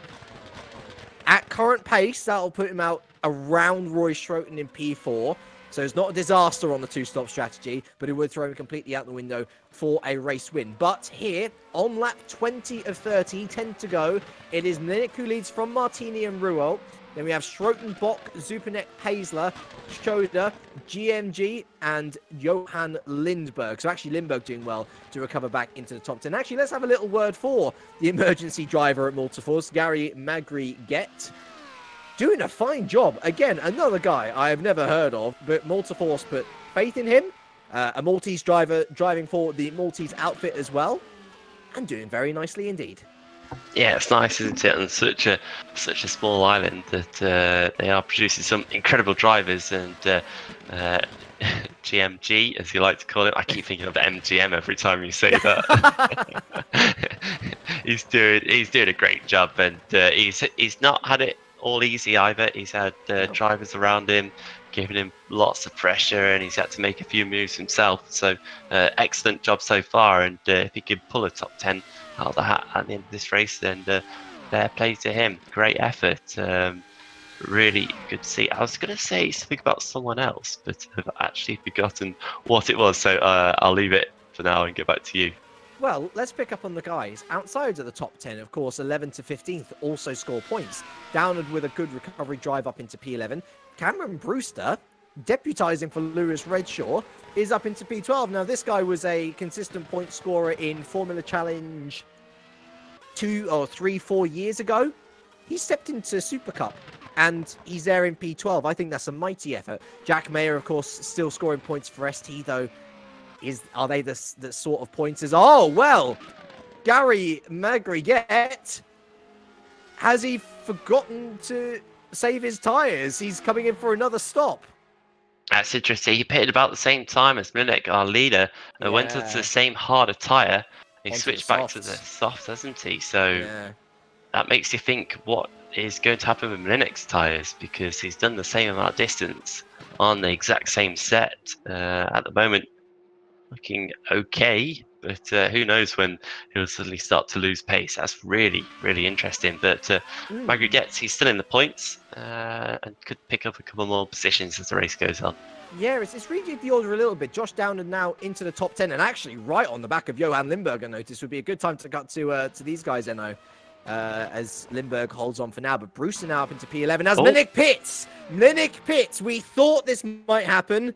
And one lap after Magri-Get comes in comes Mlinik onto the soft compound tyre. No surprise there. Ruot goes through. The question is, has he made enough of a gap to Schroten? I think he has at 22.5. Yeah, it's going to be close. It looked like Mlinik was stationary for a little while longer than maybe hoped, but I think that's just the way the pit stops are. Yeah, I don't think it was anything to do with damage like that. So yeah, he does pop back out into third place. But that's going to be a bit of a tough call now, isn't it? He's got less than a third of the race distance to try and even catch up with his teammates, who, of course, that makes sense, though, doesn't it, James? Just thinking, it suddenly popped into my head. That makes sense why Mlinik was let go at the start. Yeah, because he knew he was on a two-stop. Yeah. Which now raises the question. Mlinik is only 12.5 seconds off the lead. He's only 5 seconds off his teammate. Is there going to be a proper battle if Mlinik is really going to be that rapid on these soft tyres? I think it depends on when it catches Rot, and certainly I don't think there'll be any drivers letting any other drivers through now. It's going to be down It's to actually extended as well up to 20 seconds off the lead now. So 12 seconds in 7 laps or something like that. That'd be an incredibly tough call. It'd be interesting as well now. Martini's got clear air, so can he go any quicker, or is his lap time's going to stay about the same? Surely you can serve the tyres. You're 8 seconds clear of Ruel. As long as you make it to the end, you've won the race. He's actually had quite a slow lap there, Martini, so I do wonder whether you're right, whether he's just decided to back off now and just take it easy so he doesn't overheat anything, because he's still lapping quicker than Ruel's behind him, so that would make sense. Josh Downard has made his way past Johan Lindberg, by the way, so the Englishman now up into P9 with Lindberg down to P10, and this is going to be quite crucial for Lindberg in particular, isn't it? It's a random draw from P6 down to P10 for a reverse grid pole, and Lindberg is on the very edges of those. He wouldn't want to fall out now. He's got 4 seconds back to Cam Brewster. But on the flip side of things, how great would it be for Cam Brewster to come in place of Lewis Redshaw and pick up a top 10 for himself? Would be a brilliant effort. Yeah, I think he'd be happy. Drake would be happy as well. It certainly put him in some good confidence, and maybe if any of the other teams out there are looking for a driver for the rest of the season as well, you wouldn't say no to a driver who can pick you up a top 10 every so often. He's good friends with Drake, though. I'm aware of that. And of course, Cam Brewster, we've not really seen him around the league that much. They pulled out at the end of 2016, along with quite a lot, a large contingent of the league who went on to try different things. And I'm pretty sure he's still sim racing regularly, just in touring cars and in touring car leagues with his outfit, TSA Racing. Either way, I think it's great to see him back, and if he's doing this well in Supercup on his debut, why not? Yeah. Why not take a peek into Formula Challenge even? I mean, if he's this competitive up here, imagine how good he is.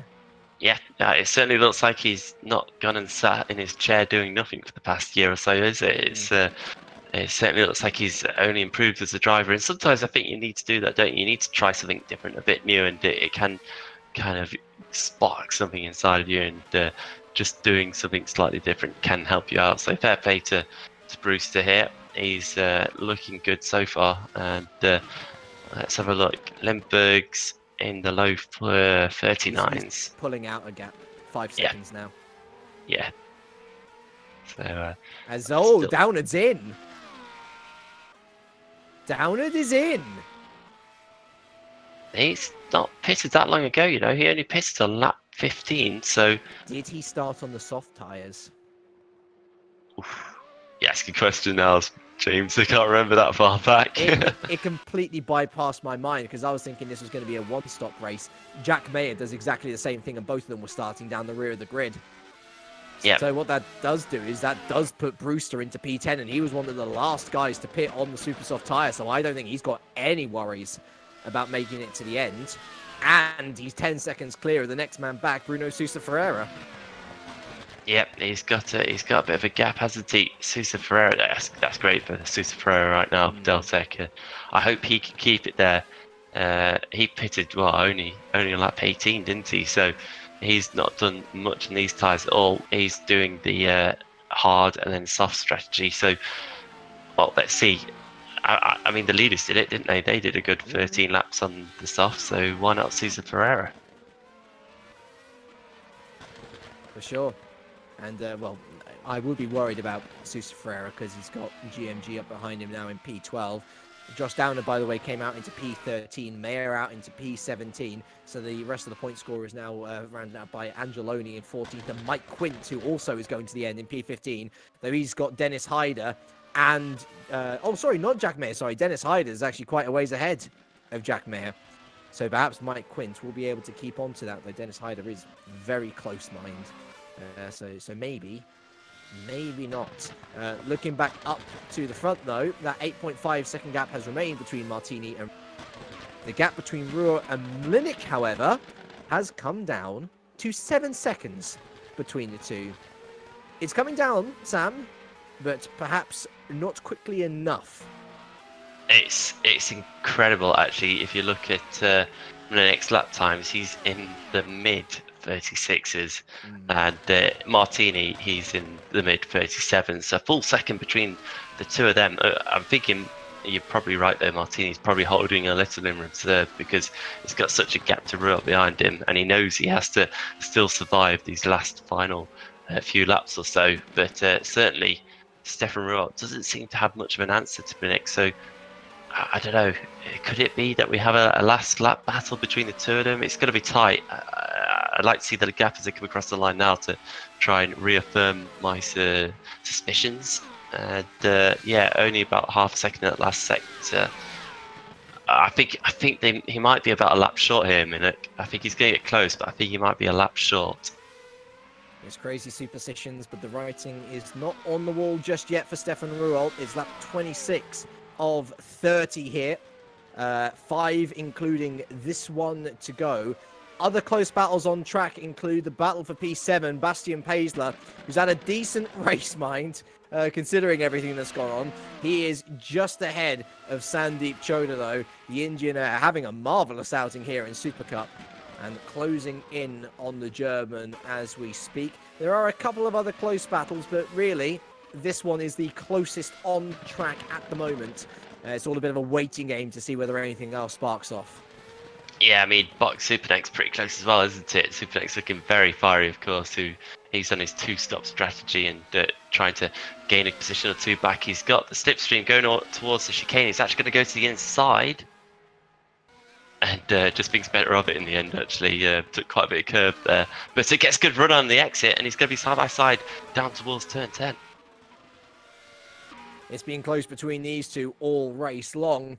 Zupanek on the two-stop, and we've seen these two battling through Sinier so many times before this race already. Zupanek well on the inside, and Bock tried to scare him off the road there, didn't he, through turn 11 at Bosset.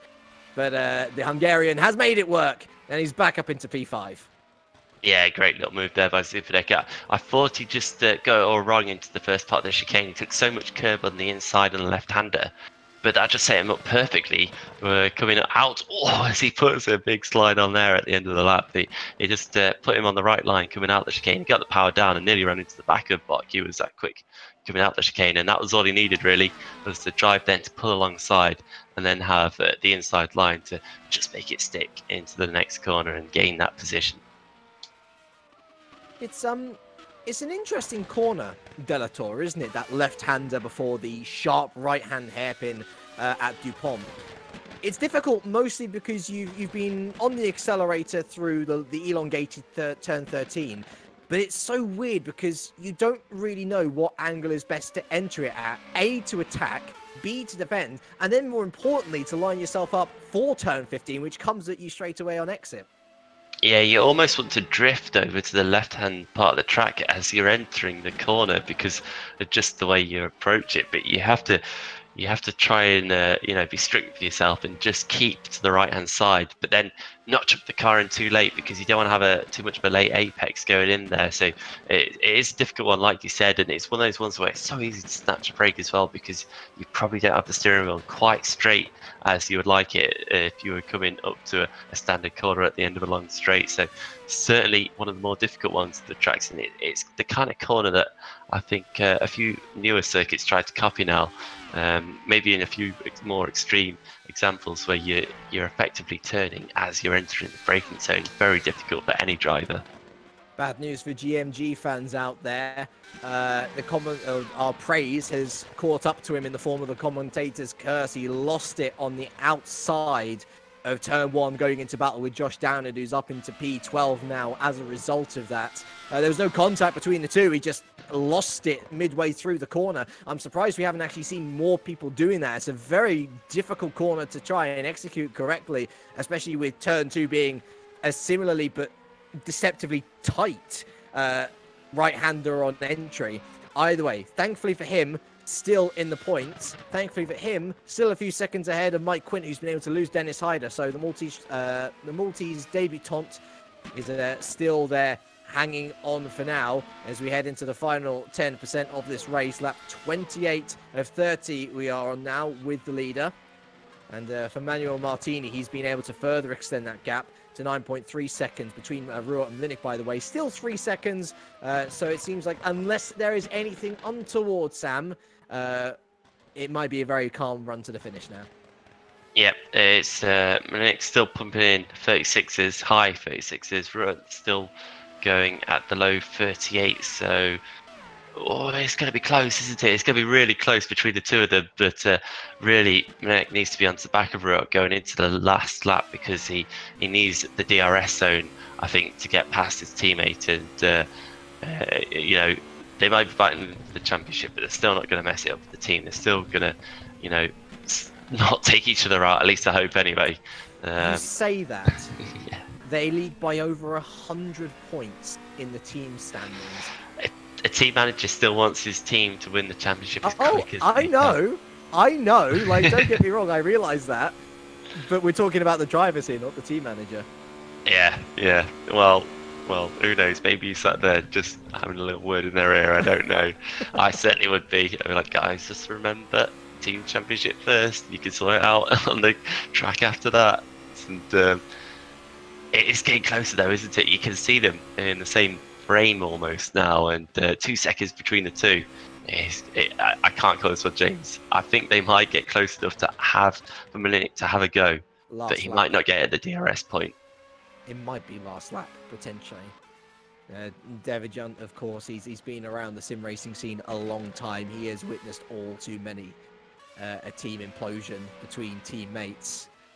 And if he has an opportunity to talk to them, I imagine he is probably going to be using it, because the gap's now down to 1.5 seconds. Rural is falling off dramatically, and that's because he's on that one-stop strategy. Choda, by the way, now past Bastian Paisley. That was through use of DRS. I just saw that through turn 8 there, so that one's coming for a while. Choda up to P7.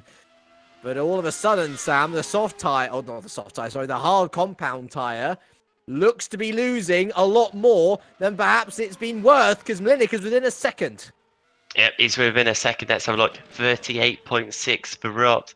Mlinic did 36.8. So, and it is the final lap, isn't it? Yep, that was over nearly 2 seconds, I should say, between the two of them on that last lap alone. And look at that, Mlinic's all over back of him. He's going to get DRS, and he's going to have an absolute chance if he can keep it together through these difficult corners at the end of the track.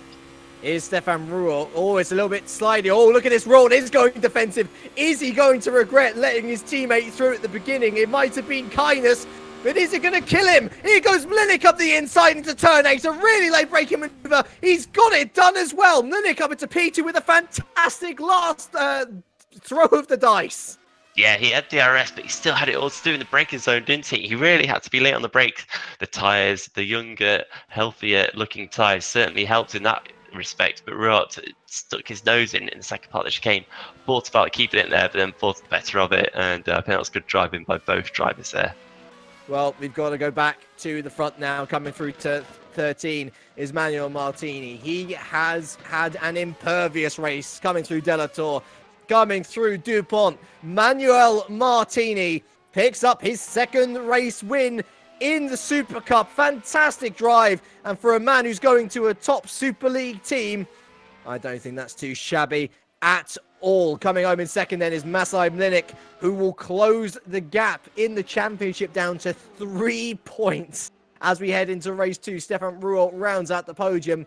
Royce Roten, more good points for him. The amount of times he's taken 4th position, just looking at the standings, is a little bit ridiculous. This is his 5th 4th position of the season.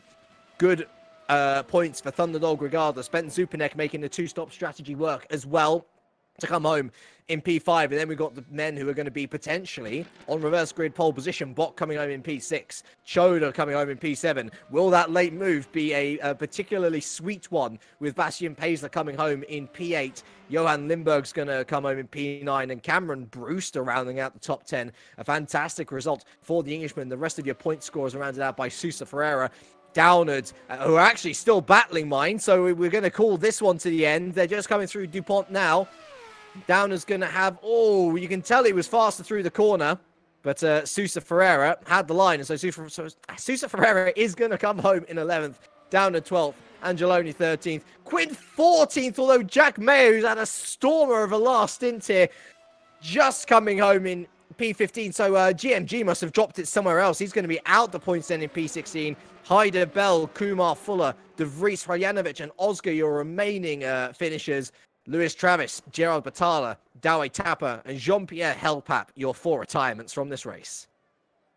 Well, I'd like to say I think that's been a bit of a success there here for the first race so far, the first time in Paul Ricard. I think we've been entertained by a cracking race, haven't we? We were thinking, is Bennett going to be able to do it in one stop? And he wasn't. And then was he going to be able to catch his teammate? And he did. And then he passed him on the final lap as well. So for the championship, that was massive. It might not have been for the race win, but the championship, that was huge right there. And Bennett got one over on his teammate, and be interesting what Rualt does in the future. Is he still going to be quite so kind at the start of races if they are on differing strategies?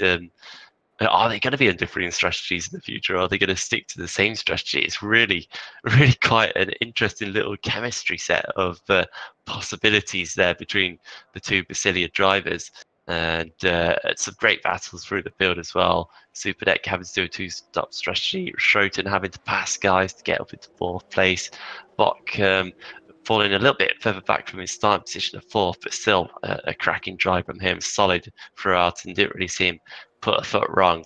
The guys behind, like Choda, Paisley, Lindbergh, and Brewster, all having cracking battles. Of course, hats off to Brewster. He's picked up some points on his debut here, maybe a one-off, I don't know, but he's got a good top 10 in him. And fair play to Sousa Ferreira as well for Deltec, because he's actually picked up his best result of the season, and it's equal best result for the team as well, matching what Adam Oscar did earlier on in the season at Azerbaijan. So a good drive from him there. We certainly can't take that one away, especially on the last lap. I was actually watching the final sector or so where he was bending off Josh Downard, and Downard was clearly the quicker on his fresher, softer tyres, and he was just hounding Ferreira, but just made too many slides around some of the long twisty corners right at the end there, and Ferreira just positioned his car perfectly to hold on to the position. So a cracking race, cracking set of battles, and well, I'm quite looking forward to race 2 now. It was an oddly tactical and strategic race in Super Cup, because all too often in the years which we've been casting the Super Cup, it's been a one-stop affair, and so you can go for an undercut, you can sometimes go for an overcut. In this particular situation, we have Linux on a 2-stop strategy, making it work on the final lap as well. Yeah, I think that's really important, and you know what I think it is? I think clearly someone's done something with the tyres, and they've made the hard compound tyre not a super tyre. It's nothing special. Yeah. It doesn't last forever, which is what you typically get with hards. You can run them from, say, lap 3 onwards, and you'll still be fine by the end of the race. And you just think, what's the point of the tyre apart from it has to be used, kind of thing. So they seem to have found a balance there where you've got good pace out the soft tyre, but it goes off quite quickly. And then you've got pretty decent pace on the hards, but it still doesn't last enough. It doesn't even seem to last half a race distance without dropping a fair amount of pace there. So that's why the 2-stopper does seem to work. I mean, if you keep out the traffic, it could be the one to go on. It's certainly, I'd say, the more difficult one strategy to go on. You have to really race it like it's a qualifying tyre to try do a 2-stop strategy. But I've never seen it before in Super Cup. Completely new to me, James, and you're absolutely right. I think it's added a little bit extra to the series. It raises eyebrows, though, for race 2 now, Sam, because at 17 laps, that's quite a few laps longer than a lot of these guys were going on the hard compound tyres. Might we yet see some people forced into a 1-stop for race 2? It could be. I mean, look at the likes of Sousa Ferreira. He did about 17, 18 laps on his hard tyres by the end of the race. Sorry, at the start of the race for his first stint. But you could see he was losing so much pace on it by the time he got to the end of the stint. But he had to keep on going because he couldn't spend too long on the soft tyre at the end. He played it pretty much perfect, but you could tell him and Quint and a few of the other guys were really struggling there, and that's going to be really interesting actually, because we are going to get to the end of this race if these guys are going to try and do it without stopping, and they are going to be struggling as well.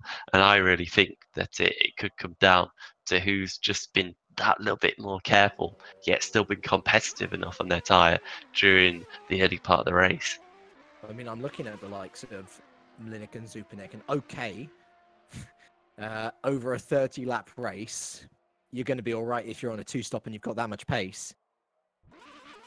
I can't see how a one-stop strategy in race one is going to be anything but a negative when people can just go from lights to flag on one set of tyres. Yeah, it'd have to be a huge drop-off, wouldn't it? You'd have to be talking about 5 seconds per lap or something like that. I tell you what, Cameron Bruce is going to be feeling a little hard done by here. Reverse grid number is number 9, so Johan Lindberg on pole. Interesting one. That's still a high number though, isn't it? That's really gonna make things exciting, especially for the top 3 in race 1, the 2 Basilias and Martini, who were clearly a field apart from the rest of the field. They just had that little kind of half a second or so. So wow, they've got some work to do through the field, and you've got some feisty drivers in the top 10 who are going to be starting much higher up now, that aren't going to lay low and just let the others pass. Well, keep in mind as well, we were talking earlier at the head of the show about that close teams battle from 2nd down to 6th. Why the F1 are going to be having nosebleeds. Lindberg on pole, Yannick Bock going to be starting from P4 again. Yeah, it's great for them, isn't it? They're certainly going to be well, maybe a bit nervous, maybe a bit anxious, but certainly itching to go on this one, and important for them. They've had a few wins in the podiums and stuff like that so far this year, but the consistent point scoring, that's what they need to be doing. And when you've got starting positions like that, that's only going to help, isn't it? And it's, the guys around them who are the ones that are going to have to really work that little bit harder to try and prevent YTF1 from trying to extend that gap in 2nd place. Yeah, and it's going to be slightly more worrying for Johan Lindberg as well. He was never the most consistent of drivers in Formula Challenge. He had pace, undoubtedly so. He's won a race in Formula Challenge, taken pole positions as well.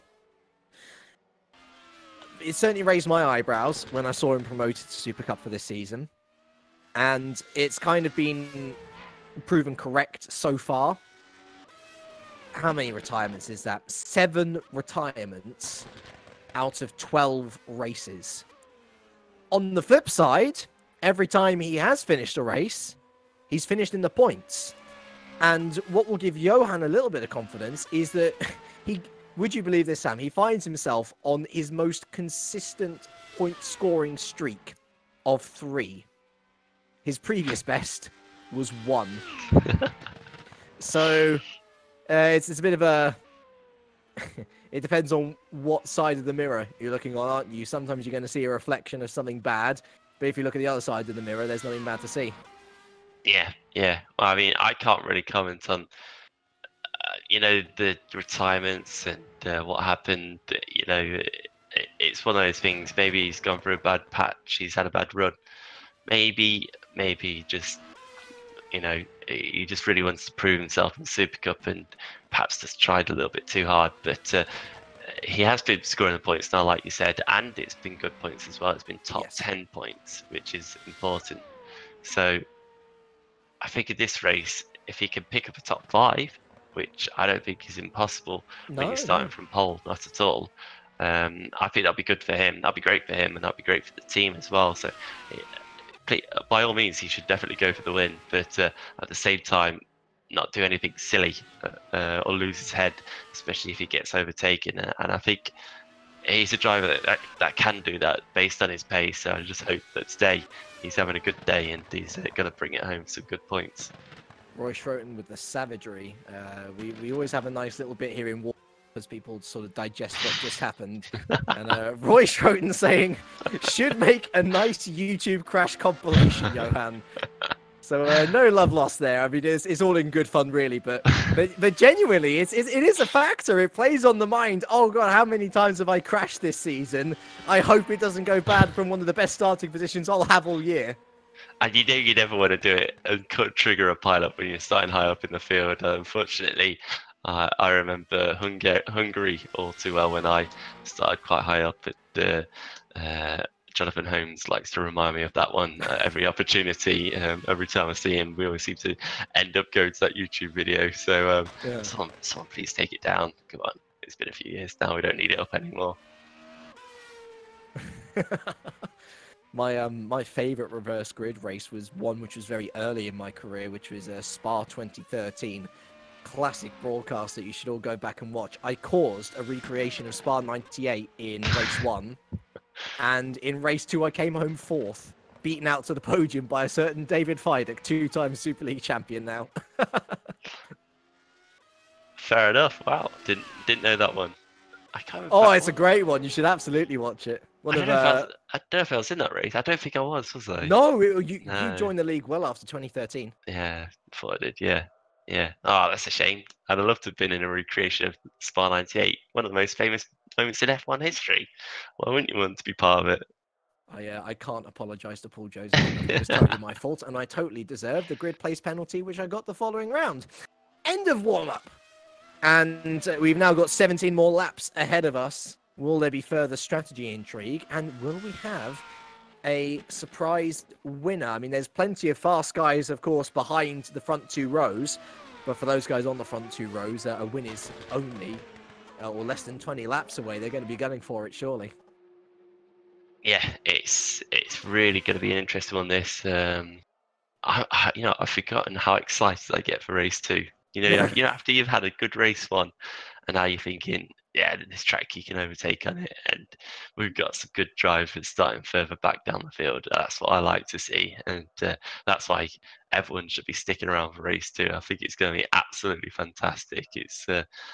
It truly is a good track, this track, at least with sim racing anyway. It seems it does promote overtaking, which is what you need, but it's not easy overtaking. Well, it's a good series when it can make even Monaco look good. No comments. No comment. You're treading on thin ice there. Hey, listen. You know what my thoughts on Monaco are. I casted on Monaco and it was great. So I'm going to stick by my comments on that one. I've been looking to do a little bit of digging, because I was looking to see whether it's Cam Brewster's debut in the series. I think I'm going to have to get back to you on that one a little bit later. Actually, Cam, one of the first guys out on track. Johan out there early as well. I don't know why people leave it too late. Although Johan back into the garage now as well. Want to double check everything. You know what I used to do, James? I'll let you into this now. I was pretty sad. My lucky number's 7, so I used to go out with 7 seconds left to go, just because I thought it might give me a bit of luck. Yeah, sure. For what? I don't know. I have the results. This is not Cameron Brewster's debut in Supercup. He made his debut back at Australia in 2014. Oh, it's like a rebirth then, isn't it? It was a completely different series back then. He scored his first points in race 1 here today, though. He scored a 23rd and a retirement in Australia back in 2014. So well done, Cam, regardless. Let's take you to your grid then. For race 2, it's Lindbergh ahead of Paisler, ahead of Choda, and then Lindbergh's teammate Bock. I wonder what sort of dynamic that will throw up in the race. Zupanek is followed by Schroten, and then we have the 2 Basilia cars of Ruo and Mlinic, Martini, and the aforementioned Brewster rounding out the top 10. Sousa Ferreira is followed by Downard, with Angeloni, Quint, and Mayer rounding out the points scorers' positions. Hyder and Bell are followed by Kumar and Fuller. Gerrit de Vries rounds out the top 20. We then have Vrajanovic, who will be hoping not to do a 360 with his car this time around through turn 2. Oscar, Travis, Vitala, Tapper, and Hellpap round out your grid, because after such a promising start, Gary Magriget has left us as quickly as he joined us. He does not take part in race 2. Yeah, I think it was your commentator's curse. Did it, James? I think I've actually seen he said, if Kirk's ever commentating on the series ever again, I will not be racing. So I'm just as divisive as I was 3 years ago. I knew it. Everyone was lying to me. No, it's a shame that he's not here actually, because he did do a good job, and especially in the first half of that race. So hopefully we'll see him back, because I think he's a good little driver actually. Yeah. I mean, he should definitely look to take part full time again. Maybe in a similar vein to Brewster, which with my suggestion to him, maybe look at Formula Challenge. I mean, if you're this good in Supercup already, maybe it's worth a season or half a season, as it is now, down in the lower leagues, just to get a bit of confidence into the system. Yeah, absolutely. Do a bit of glory hunting. Yes. Unfortunately, I couldn't drop down a further series from Formula Challenge, so no such luck for me. Yeah, that's why you do commentating. That's a bit glory hunting right there. Exactly. I do my glory hunting off the track. You get to be a centre of attention by doing absolutely nothing at all. Yes, absolutely. So then, Lindbergh coming up to the grid. And I know it's exciting, isn't it? You never know whether they're over the top in race 2 or whether they're going to be sensible. I mean, generally that has been the case in Supercup, but we saw in Formula Challenge yesterday, a little bit of silliness creeps in, a little bit of hot-headedness to try and gain as many positions on lap 1. It happens. We certainly hope it's not going to happen here today, though, as the last guys come into their grid boxes. We wait the lights. There we go. 2, 3, 4 and 5. And for the second time here at the circuit, Paul Ricard. We are racing. And it seems like a really great start from Yannick Bock there, who's straight up into P2. Brilliant stuff there from the German. Is he going to go around his teammate at turn 1 as well? No, he is not, but he's going to sweep around Choda. Oh, Lindbergh missed turn 1, though. Gets away with it because he was ahead. Zupanek misses turn 1 as well. And there is another massive crash there. Dennis Hyder involved. And who else is involved there? I think Sousa Ferreira and Frojanovic slowed down massively to try and avoid it. But why the F1 are in 1 and 2 at the moment? Lindbergh leading from Bock. But Bock, the German, he's not done with his fast start yet. He's going to try and take P1 down the Mistral straight. And it looks a pretty sure thing for the moment. He takes the lead of this race. No competition from Lindbergh there. Choda's going to look up the inside of Lindbergh into turn 8. Not going to happen there. Paisler in 4th. Schroten, Zupanek 5 and 6 with Minik and Ruold 8 and 9. Other people, oh, contact between Batala. He's gotten into, who's that? Mike Quint at the chicane. Oh, and he, awful rejoin from Mike Quint, who just cuts across a totally innocent Fuller. Nothing doing for the Englishman there. That was really poor rejoin from Mike Quint. As, Lindbergh's under all sorts of pressure. It looks like Choga and Paisler are almost pushing him around Bosset there. And I think he just needs to settle down a little bit. Missing turn 1 is not great, I understand, but there's still 16 and a half more laps to go, Johan. You're still on for a good result if you keep it clean.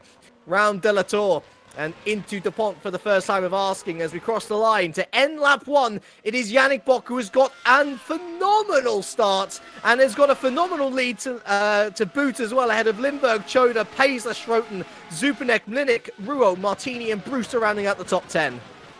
Yeah, great start for Bock there. He just made the move past everyone, didn't he? And then got his teammate down the straight, and a huge gap that he's pulled out already.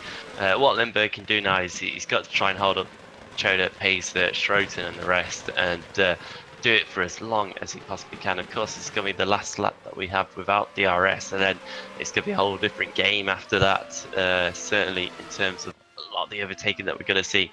But a crazy start. Quite a few drivers suffering from quite a bit of damage. Ferreira into the pits. That's a real shame for him. But certainly looks like it's hotting up. Who's that? Mike Bell's having to go into the chicane. Yes, he is, and he's through on Cam Brewster, around the outside of Cam Brewster. One thing we forgot to look at is tyres, of which Cameron Brewster is on the soft compound. But I want you to look at P1, Sam. Icy red, and all of a sudden that fast start makes a lot more sense. That's an interesting strategy then, isn't it? Because Bock's going to have to go about 8, 9 laps, and then he's going to have to switch onto, well, he do run the same tyres again, can't he? But that's going to be, he's going to have to make a huge gap between himself and the rest of the field, otherwise he's going to find himself outside the points. I think it's going to spread out a bit more by the time we get to that point in the race, but still, He's going to have an interesting race in his hand because he's going to have to fly at this point, and then he's going to have to do some incredible overtakes in the second part of the race. Yeah, Brewster I can actually understand going on to the soft compound because he was able to make that distance in race 1 on the soft compound. I question the choice though because he's going to be running out of tyre. I guess it depends on the drop-off, doesn't it? Because if he's able to have the same amount of drop-off as the soft runners, or as the as the hard runners, won't really make much difference. But for Yannick Bock, he's got to try and build up a 20-second gap or so in 9 laps. That is a very tall order, but for Johan Lindberg, it makes it all the more important that he stays there in P2. Looking behind him, the battle's really going on between Choda and Paisley. These two are at it for a lot of the race in race 1. They're at it again in race 2.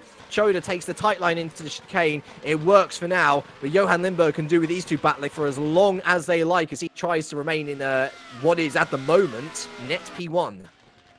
Yep, it's certainly looking going to be close between the two as they come into this fast right-hander. It really is a difficult place to overtake, and Paisley certainly looking quicker than Choda to the point where Choda can't keep up with Lindberg right now, which is very interesting to see. But, well, Choda's going to have to do all the defensive driving that he can because also Schroten, Superneck, and the two Basilias, and Martini as well, and Mike Bell actually are all on the back of him. It's a huge train, this one. It is a truly train indeed. Paisley giving Mike Bell a run for his money with his defending so far. And actually, one thing that has surprised me is how little impact the Basilias have been able to make on this race. Barely, actually not even making up a position. No, they made up 1 position each, haven't they? No, actually, no, they haven't. No, they haven't, because it was the top 9 race. So they've not even gained a position over the first few laps. That's actually got to be pretty disappointing, given their pace in race 1. The only thing they've done is swap around the two drivers, and I do actually remember seeing on the first lap as well. I think it was Mlinek. He nearly actually went around. He got tagged slightly and nearly spun the car, so he's actually lucky to be in the position that he is in at the moment. Jean-Pierre Helpat becomes our first retirement of race 2 as well as race 1, just not working out for the German today. As we head on to the back straight, and we've seen a real mixture of different DRS effectiveness, as there goes Choda completely locking up his brakes. I can't believe he kept the car intact, and now Roy Schroen's all over the back of Paisley, who maybe was a little bit scared to get on the brakes with that happening ahead of him. Here goes Ben Superneck up the inside of Roy Schroen, though. All of a sudden, that mistake from Choda has really kicked things off, and Paisley really just hanging it out to dry on the exit of Signe there. Just about holds on for now. But as to say, that one mistake, it caused a domino effect of people checking up and looking for different moves. And to be fair, Sam, I'm surprised that they've all come out in the same order they entered that chicane. Yeah, that was that was a pretty scary moment. But I tell you what, I think the two Basilias are actually just being really conservative here. I think neither of them wants to make a silly move and end their races when the other guy is right next to them. Because they're both battling for the championship, of course, so this is really interesting. Look at Paisley here looking to line up a move around the outside of turn 1. Is he going to make it stick? Oh, he's by Govey, he's going to have the inside now. Oh, contact there. Here comes Roy Schroen up the inside. What a great bit of driving that is from the Dutchman, who slides up the inside but overcooks the corner. Choda manages to stay ahead in all of this, and Roy Schroen stays in P5. Oh, contact though with Superneck, and they've all managed to stay on the road, thankfully. But Mlinek has benefited massively from that little bit of I wouldn't call it hot-headedness, but it was a real action point in the race. Mlinek up to P5, and his teammate Ruold stuck still down in P8. Yeah, that's massive, isn't it? Mlinek's actually having to defend away. Oh my goodness, there's Schroten nearly binned it into the side of him, going through the chicane as well. That was massive from Mlinek right there. But Ruold's got to push on now. This is a huge gaggle of cars. Look at them behind. Choda and Paisley touching wheels as they head through Signe side by side. Choda staying ahead for now, but going deep. And will that allow Paisley in? No, it does not. These two going hammer and tong. Johan Lindberg looking in his rearview mirrors, trying to say goodbye, but his pace simply hasn't been good enough over the first 4.5 laps or so. Roy Schroten then down to P6 with Mlinik passing. Royals actually made his way past Zupanek on the exit of the chicane to move up into P7. Martini was briefly overtaken by Mike Bell, who I think missed the chicane entirely. So Martini and Bell still 9 and 10, as you were. And for Yannick Bock, it's not really looking good either, only 8 seconds ahead of Lindbergh. This is hardly the sort of gap he needs to make a one-stop work. Yeah, it's getting there, isn't it? But it's not getting there quick enough. He's still saying that he's going to come out in about 19th at the moment. I tell you what, Paisler has got to be careful. The points gap going into this round between 13th place Zederick and Deltec down in 4th. Actually, hold on, is Paisler even with Deltec, or am I completely... He's with Holland Racing Team.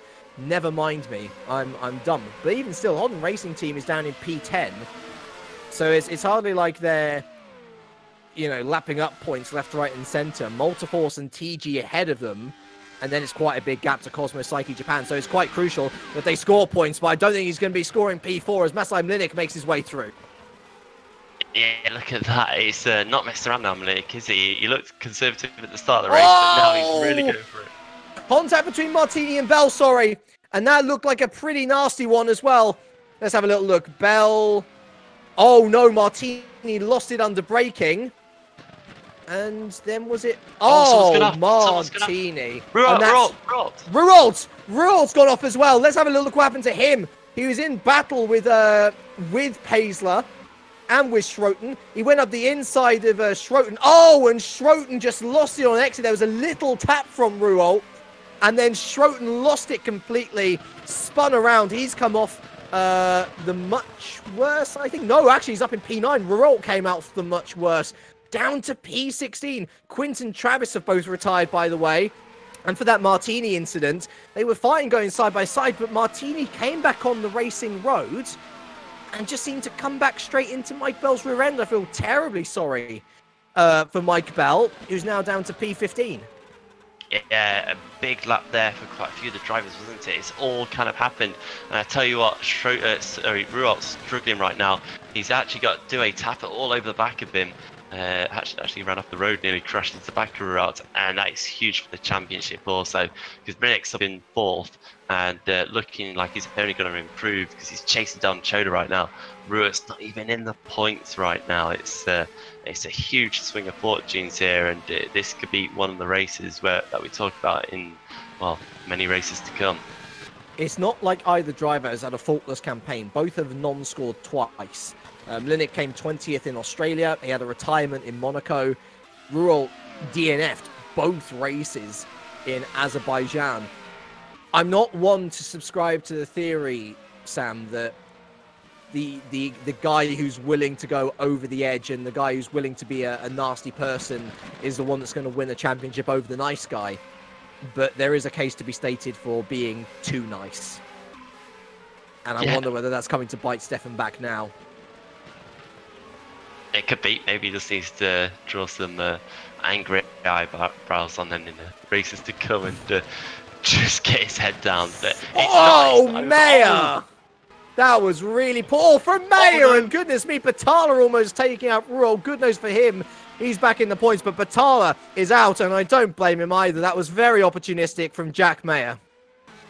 Ruolt's in as well. Disaster. I think he's struggling with the car. Damage. Yeah, probably the tyres as well, because he did slide across the track quite a bit. And in all honesty, I think he's going to struggle to score any points now, unless we have a huge amount of retirements. Mistake from Lindbergh, and it was through turn 5 onto turn 6. He's got Choda and Mlinik all over the back of him. He's done so well to effectively hold the net lead for this long. And it's curious to see Choda involved in this battle as well. Choda goes down the inside of turn 8, and that was a lot more simpler than I'm sure Johan Lindbergh would have liked. But Choda was battling away for the win in Formula Challenge Race 2, and now here he is battling away for the win in Super Cup as well, as Lindbergh now under pressure from Masai Mlinik as we head into Signé once again. And just like that, Lindbergh has lost 2 positions. Yep, it's all gone kind of wrong for him, hasn't it? Not horribly wrong, but it's gone wrong in the last doesn't have the corners. pace. No, he's certainly dropped off there, hasn't he? Mlinik's now coming alive, Choda as well. Let's see, he's probably going to come out to round big battle between the he's two gone wide Cosmos. there as well. Look how many positions he's losing. He's lost so... What even happened? He's lost 3 further positions as his teammate Yannick Bock comes in. And all of a sudden, it's gone from a 1-2 wide the F1 to what I'm presuming will be Yannick Bock just inside the points. And Limburg only net P6 now. Yeah, it's going to be close to Bock. He might not even be in the points, you know. It's out into P10. Is he going to be ahead of Angeloni? Yeah, so he's into P10. Oh, Angeloni being a little bit... Oh, Limburg's off! Limburg's off! And what happened to Johan there? Did he just lose it on his own? Yeah, he did. He just... What even happened? It's like over that last quarter of a lap, the car just gave up on him. Is he still moving? I don't even know. But Johan Limburg is out of the points, and it can't be said that anyone crashed into him. If it wasn't technical failures, it was his own mistakes, unfortunately. Yeah, and we just had a switch for the lead as well. Mlinek just gone past Choda into the chicane on the back straight there. And it was very much coming, wasn't it? Mlinek's got such a speed difference between himself and Choda. I think just a good move up the inside past him. And well, that's a job done for Mlinek. Then he's got where he needs to be, and now he just needs to, you know, keep it all in a straight line and keep it going, because I think the guys behind are going to struggle to try and compete with him. Oh, it's incredible, isn't it? Coming into this round, 8 points separated Rural, the championship leader, and Masai Mlinek in second. Coming out of this round, if things stand, Mlinek is going to lead the championship by 22 points.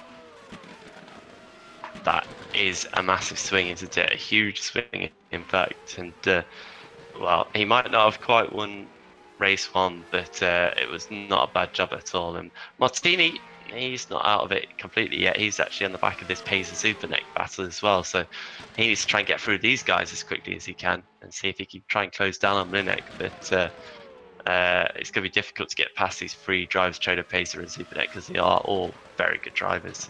Oh, for sure. Paisler as well. I mean, this is arguably, or I wouldn't even say arguably, I'd say it's definitely his best round so far to score a good top 10.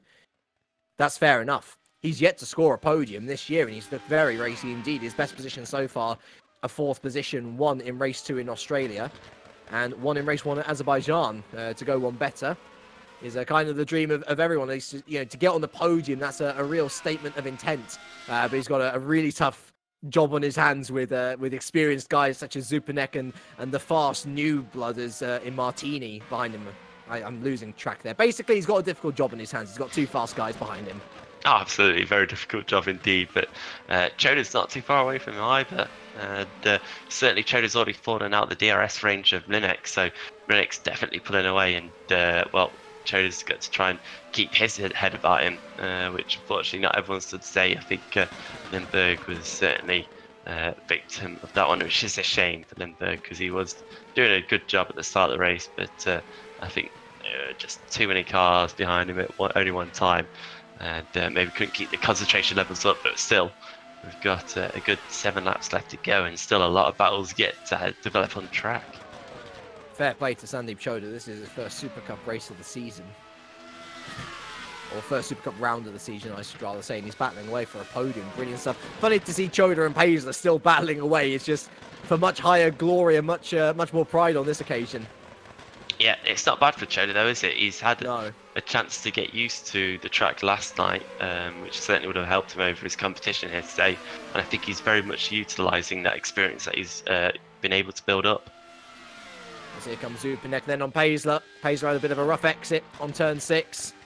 And through turn 7, Zupanek's got the DRS open, already passed on the straight. All he has to do is get the braking correct, which he has done. And Zupanek's up onto the podium. Yeah, great move by Zupanek there. He's got it done. Shame for Pacer, because he was looking for his first podium. It's not over though for Pacer, but Zupanek showing the kind of speed that he does have here today. And just looking, oh yeah, he's on the harder tyres. All of a sudden I thought I saw a bit of red, but it's not. But he's up against Choda now. He's certainly got a chance to make it even better and get a second. It looks like Stefan Ruhl's been off the road again. He made his way up to P13 and now he's down to P16. Let's have a little look at And what happened there? Once rFactor 2 decides to work, thank you very much. Oh, how weird, just outbroke himself into the chicane. There's still something not wrong with that, or there's still something wrong with that car. I'm pretty convinced. Let's go through your order then and slap 12 of 17. We've flown through this already. Linux leads from Choda and Zupanek, Paisler, Martini, Schroten, Downard, Bock up to P8 now after his one stop, so he's starting to climb the order once again. Kumar and Angeloni rounding out the top 10. Good recovery drive from Kumar from the back of the grid to P9. Brilliant stuff. Brewster, Mayer, Tapper, Hrjanovic, another person who's been recovering up to P14. And look at Stefan Ruo now, who's looking to make his way back past Mark Fuller into the points. It's pretty much damage limitation at this point, Sam, isn't it? I mean, maybe P14 can be achievable, but I can't see anything past that. No, he's gonna really struggle. Yeah, he's got Hrjanovic right ahead of him, but then there's a huge 11-second gap between Hrjanovic and Tapper. So he's not going to close that down anytime soon, even though he is on the softer compound tyre. There is still a few drivers, I think, around abouts that did go on the softer tyre, but I think most of them have now actually dropped out of the top 10, haven't they? Although Brewster, I can see, is one of them, still in 11th. I think he's just nursing his, as he has done from the start of the race. Good little scrap between Tapper and Mayer, actually. Tapper just getting passed into P12. I noticed Dennis Hyde has also become a retirement today as well. Hrjanovic loses out to Ruel. And what happened there? I'm guessing... Oh, wow, Ruel was already on the back of Hrjanovic. Simple move. They didn't even get to the braking zone before Ruel overtook Hrjanovic. It was Ruel passed on the straight. So that P14 is got. And, well, looking at the way that Tapper and Mayer is going, there might yet be another incident involving the Englishman, who gets a little snap there on the exit of turn 12, I think it is. And lucky boy to save that. No, it was turn... Yeah, no, it was turn 12. Never mind me. As there's been a further move. And is that Martini? Yeah, what happened to Zupanek there? Down to P5 off the podium. Oh, wow! That is a screen freeze from Sandeep Choda. He just instantly froze in the middle of the track and it caught Zupanek out. Those are the types of incidents, Sam, that you sometimes get in e-racing where technical issues of a very different kind rear their ugly heads. And Bent's really unfortunate to be caught out there. There was nothing he could do. Yeah, it's scary both for the guy who's having it, because you don't know if you're going to pop back in or where you're going to pop back into the game. And the guys behind as well, you never really like it. I've had it both to myself and to a driver near me before, and it is one of the most frightening things you'll come across. It's just so sudden and it all just happens, and then you just have that split second where it's really short amount of time, but it feels like an absolute age that you just don't know what's going to happen. And Zupanek has been caught out, like you said, and he's now coming under pressure from Schroten and his teammate Josh Downard as well. And Box catches up into this battle also on his fresher tyres. P5 inside, that'd be pretty good on a one-stop in a sprint race for Yannick Bock. Would be very impressive if only he'd been able to make the hard compound last a race distance. He probably would be on the podium right now, which is where Sandeep Choda still sits. But for how long? He's got Paisler back with him again now. And Manuel Martini looking for a very strong round to sort of bookend his Supercup chapter here in 2013. It's within sight. But then I guess there is another thing to be said for Racing Team Schroten just being in his ear saying, hey, we quite like these points, thank you. Yeah. I mean, he's done his job, hasn't he, to pull them out the mire that they were in, and done that and then some. Certainly seems to be the case. He hasn't quite looked so racy this time around, but been absolutely solid, just kept it clean. And I think that's exactly what he's doing, isn't he? He's going to take an opportunity if it comes to him, but he's not pushing it. He's not pushing his luck and just dive bombing up the inside, even though it looks like it is his final race. He's not doing anything silly to go out on, and fair play to him. That's a sign of a very mature and very good driver indeed. Yannick Bock caught out by how slow the guys ahead of him, where he's just missed the chicane as well. We've seen a couple more guys doing it this race than last. Good news for Bent Zupanek is it seems that screen freeze and subsequent mini crash hasn't actually affected him too badly. As Manuel Martini, they're going up the inside of Paisler through turn 13. That's pretty bold. to... Actually, no, I lied. That was through Bousset. Never mind me, but it was still bold nonetheless. And actually, talking of Zupanek, he's right on the back of this podium battle once again, so it really hasn't affected him too much. The podium is in sight once more.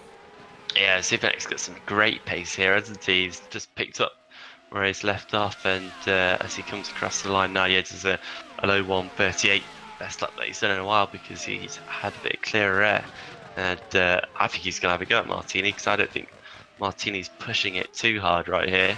I think he's quite happy to sit behind Paisler more than anything. Paisler's starting to look like maybe struggling more so than Choda, and actually looking in his mirrors a little bit more because of the lines that he's taking.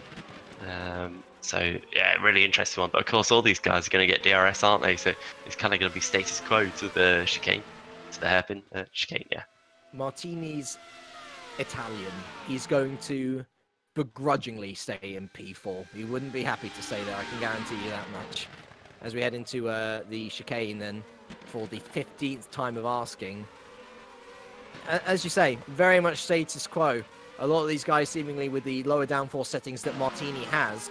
But if there is going to be a position change, it does very much look like Martini moving his way onto the podium. He looks around the outside of Signier, not going to work this time around as well. Oh, wow. Zupanek going well off the circuit. Bock, Downard. As Bock and Downard have made contact.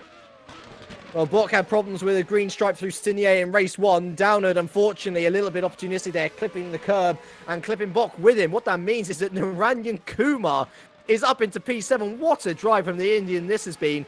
Bock has been able to remain in P8 just ahead of Osvaldo Angeloni, the Colombian. Oh, looking to go around the outside here. Nothing doing, and Yannick Bock able to remain in P8. Very lucky, and Josh Downard, a mistake that has not cost him too much either, but one that may very well go to the stewards room afterwards.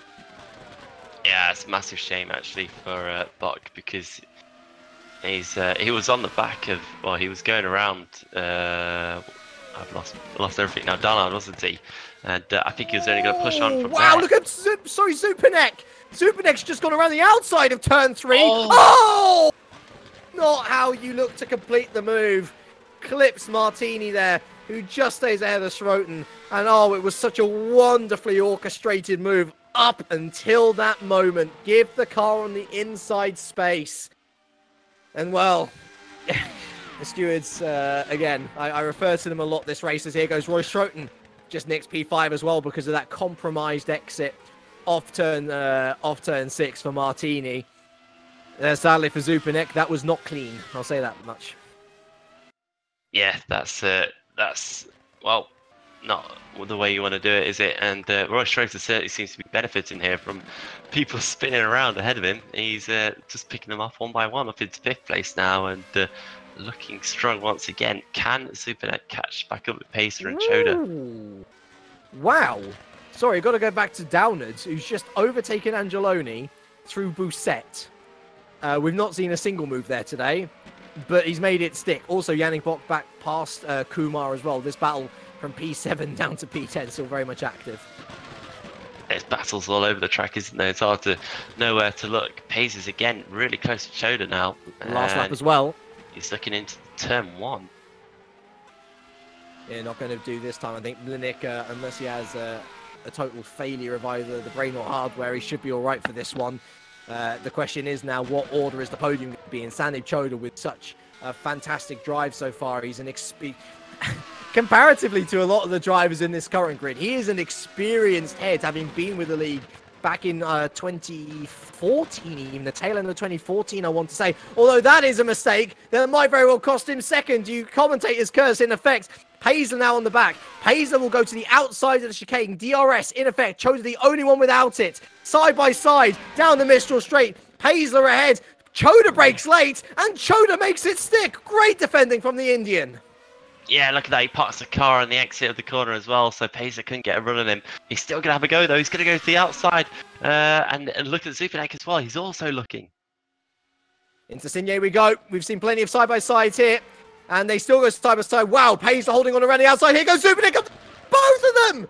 He's not going to make it stick on Choda, but he is going to make it stick on Paisler. Great driving from Zupanek. Oh, contact on exit as well. But Zupanek with a really great move. We've got to go back to the lead. I'm sorry, Mlinick coming around DuPont for the final time.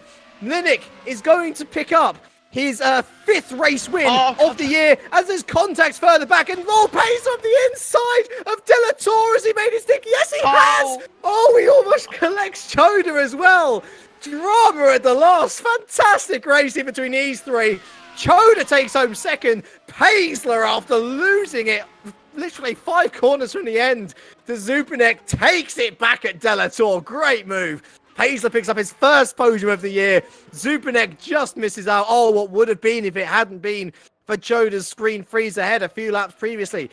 Schroten picks up P5 with Martini P6. Bok P7 with the one-stop strategy down to P8. Angeloni P9 with Niranjan Kumar rounding out the top 10. Brewster picks up P11. So another solid point score for the Englishman. Ruolt recovers to P12. So, if my maths doesn't fail me, that means that Mlinick exits France with an 18-point lead over Ruolt. The rest of the point scorers, Mayer, Tapper with a good recovery drive to take home P14. Mike Bell, P15. The rest of your finishers, Limburg. Oh, what happened to you, Johan? I do not know, but you joined Rajanovic, Fuller, Oscar, Sousa Ferreira, and De Vries in not scoring. Your retirements from this race, Heider Batala, Travis Quint, and Helpap. Wow, what a race. Well, we were certainly getting excited for it, weren't we? And it didn't let us down at all. That second race, absolutely fantastic from start to finish. I don't think we had a single lap where we weren't on the edge of our seats there. And, well, Milik made it look easy at the front, but behind him, it was fantastic racing. And how Choda, Pacer, and Zupanek actually finished. Still pointing forwards. It's still pretty much all together by the end. Less than a second separating them. I have no idea, because they were touching wheels, touching wings through every single corner from about turn 10 onwards. That was fantastic racing. And I hope no one's got too many sour grapes over that, because that was good fun to watch, actually. Really good fun. And, well, Pacer, well done to him, of course, because he's picked up his first podium this year. And that's massive. That's massive for him. Choda, great drive for him as well. Nearly getting the win, but Mlinick's just in another league today. Other drivers as well that have done fantastic jobs. Schroten, solid as always. Block him. He was just ballsy to try really different strategy. And at one point, I think he could have got into that scrap for the top, well, for second place, but of course a bit of contact near the end kind of threw that one out the window. And then drives like Angeloni and Kumar picking up top 10s as well, and doing it on merit, not just by looking into the positions. It's a great effort. Mayet picking up points also, and Mike Bell in 15th as well. Fantastic driving through the field. Really entertaining battle, and something I've certainly missed as well. Certainly missed this. It's been brilliant. I definitely want to give a shout out to Paisler and Zupanek. That was 2 drivers, just they were going to take the podium no matter what, but at the same time, they also gave each other so much respect. They went for those daring moves, but they didn't go over the edge. It's more than can be said of a couple of drivers in the field. It must be it must unfortunately be realized that the stewards are probably going to be busy after race 2. There were a lot more incidents than race 1, certainly. But that's the sort of stuff that makes it exciting for us casters to commentate on it. And yeah, the Super Cup definitely hasn't lost its charm. I know I've casted Monaco and stuff, but out on an open track like this, it's a different picture where there's strategy playing out and moves at so many different corners. I mean, to see that move up the inside of Bosset from Zupanek was absolutely brilliant. And we are going to try and get a couple of interviews now as well. I think we're going to start once my Discord has connected here. We're going to start with the man who is now leading the championship by 18 points. Masai, great to have you with us. I want to begin with one of the earliest talking points from race 1. Your teammate letting you through. They say that the nice guys often finish last in racing. Well, you very much punished him dearly over this round. To come in 8 points behind him in the championship and to come out 18 points ahead of him, that must be a pretty good feeling for you. Well, we knew both that I will have better pace, so Stefan decided himself to let me through just to not hold me up, because we didn't know if one stop or two stop is going to be better, only because of that. And so that was totally his decision. It wasn't like premeditated. There wasn't communication between you two. No, he decided himself. That is very interesting to learn indeed. And let's talk a little bit about race 2 then. Of course, the two of you didn't really make up much ground in the early laps, but then there was that one incident which saw you eventually move up to 5th, I think it was in the end, and him move all the way back down to outside of the points. Is this the turning point for you? I know you've been switching positions throughout the year, but I don't recall that the gap has ever been as big as 18 points, with the exception of the start of the season when you, of course, non-scored in the first race at Australia. I think it's not the turning point because we are too close with pace. So I think we'll be still fighting until the end of the season, and it won't stop. And speaking about race 2, on beginning of that lap on which I made a move, Stefan told me that we need to move forward through the field, and I saw the gap and Roy spinning in front of me, and there was no yellow flags, so I decided that if field in front slowed down slightly, that I will dive bomb Benzrupanek, and made it move stick. And I don't know where was Roy, but we hit each other a little bit, glued to each other, but fortunately for me I went through, and from that point it was just waiting for the best opportunity to overtake guys in front and using that opportunities, and it brought me the win. Fantastic. Well, best of luck to you for the rest of the season, Masai, and ultimately, well done on your win in race 2 and your podium race 1. Those are the results that matter. Thank you. Cheers. And so off he goes into the green room. Next up, we're going to bring a man who kind of surprised us all. Sandeep, I watched with interest Formula Challenge yesterday, knowing that I was going to be casting the Super Cup today. I didn't expect you to be battling for the podium in both categories in race 2, though. No, neither did I. That was a surprise. Yeah, the car was working nicely. I had good tyre wear until I picked up a lot of damage in race 2 from a lot of bumping. That caused my tyre wear to go through the roof. And then the last lap, the tyres were dead. How I kept P2. No idea how.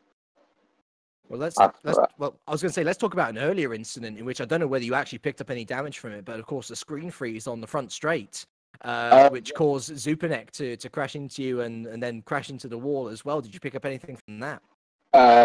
Yeah, a little bit of front wing damage that had more understeer than before. Front wing damage? Yeah, a little bit of front wing. That's crazy. It looked like he went into your rear as opposed to your front. Oh, mine went to the... And my screen went to the front. So I essentially had the ring of roses of damage on my car that whole race. So it all equaled out in the end, maybe. Yeah. If it was another lap, I would not have been on the podium. So I got lucky there, but I'll take the P2 any day of the week. So, yeah. Oh, sure is. Yeah, I hope I didn't scare anyone on the broadcast. Because, yeah. There were some raised voices, certainly. Yeah. I mean, it's an interesting situation for you now, though, because I can't remember. You've got a primary contract in Formula Challenge. Am I right in saying? Yeah. You found success in Supercup now as well, though. So I guess, is there a commitment to finish Formula Challenge, but then maybe when it comes to 2019, knowing that you've had the pace to take this podium today, options might be a little bit open? Yeah, I mean, I've told Wopka I'm not moving. I'm staying in FC the rest of the season. So, yeah. So if anyone's looking to sign me up, I'll be a reserve, but that's it. I'm not going to... I'm staying in FC rest of the year, and hopefully if CM Tech's in Supercup next year, then I'll sign with them again. That's some high aspirations. I hope it plays out for you. Yeah, thank you. It's good to see you back in the comms as well. Oh, thank you. I don't often get nice comments from the chat. Yeah, oh, that's much appreciated, Sandy. Well, it's been a pleasure having you in the interview room. Well deserved on the podium. So thank you very much for joining us. Okay, thank you. Bye. Bye. And so I'm just looking. We've got 2 people waiting for interviews. And since we've only had 2 interviews otherwise, I think it's probably worth bringing him in. So let's start, shall we? Which is with Mike Bell, who I realised was probably just in the middle of a conversation with Cam. I should highlight these things more. But Mike, Yes. Bit of a round to forget there, unfortunately, for Cosmo.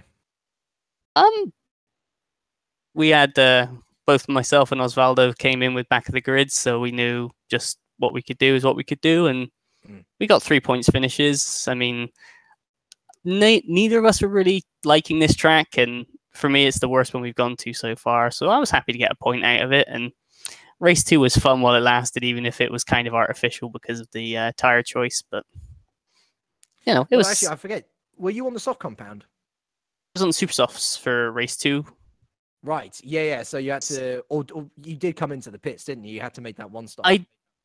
And you can vouch for this. Usually, I'm pretty good with my tires, but around here, they were just melting. I don't know what I was doing wrong, or if I missed a trick compared to everybody else. But yeah, it wasn't working for me. So got on the super softs, and I think I made about 10 places off the start in 2-3 laps, and I was battling with the guys who made up the podium in the first race, and Milnek was the other side of a guy, and the guy between us ended up spinning me. So what could have been, eh? What could have been, indeed. But actually, for you in general, you're actually having a really solid Super Cup campaign consistently in the points. It seems like a bit of a renaissance for you in single-seater racing, because I remember you most fondly as a Formula Challenge driver who made life hell for the people in reverse grids. And yet here you are, up in the midfield scoring points in Super Cup. It must be a really nice feeling for you. Yeah, we want to forget Formula Challenge, to be honest. No, this is my last full season in Super Cup was 2014, and I saw an opportunity to get back into it this season, and I'm glad I took it. I was really slow in pre-season. I think I was last or second to last in both the tests, but no, the racing's gone largely okay. And I was speaking to Mike Pittman the other day after one of the scrutineers, and he pointed out to me that I was the only driver this season that's finished all the races, and that's kept up today. So 14 for 14, and yeah. Hopefully, I've not had a Super Cup DNF since Monaco Race 2 in 2014, so see how long this can keep going for.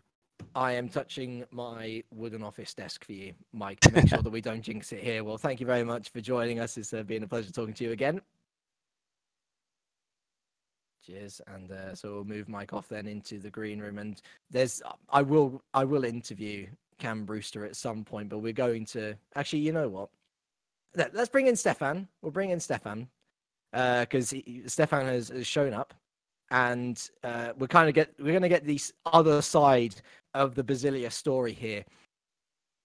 I'm interested, Stefan. Why did you feel like why did you want to let Masai flew? Why didn't you fight harder? Because ultimately it's cost you pretty big in the championship over this one event.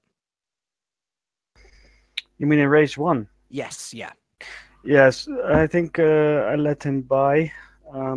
First of all, my preparation was not good, and I knew that the strategy that Macho chose, if he wanted to succeed, then he should attack Martini right from the start.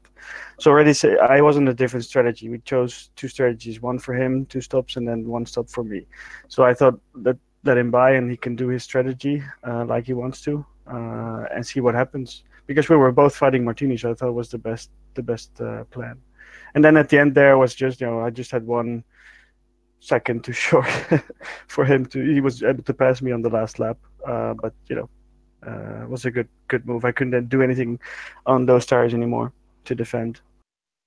Will we see such kindness in future events? Because arguably by fighting early in race 1 instead of letting Masai by, you might very well have ended up in P2 instead of him, and then carrying on into race 2, that puts you in a slightly different position as well, and you ended up, which ended up seeing you spun out of the points initially. Maybe, who knows? I mean, we just do what's best for the team. I think we're both we're still both far ahead of P3. We will fight each other, but in an honest way, and I hope and I know he will do the same for me. But yeah, race 2 was just very unlucky. I was behind Roy and he spun on the curbs, and I really couldn't do anything to avoid him. And then I had the big flat spot, and I needed to pit because my wheel was disintegrating, and just had to take fresh tires and start all the way from P20. Had some fights, some better than others. I had a fight with Douwe, which ended in tears. Just looked at the footage, and I left some space on the inside, but I went around the outside, and then we met each other in the middle of the corner, basically. So sorry about that. But that's how it goes sometimes. It really is, I guess.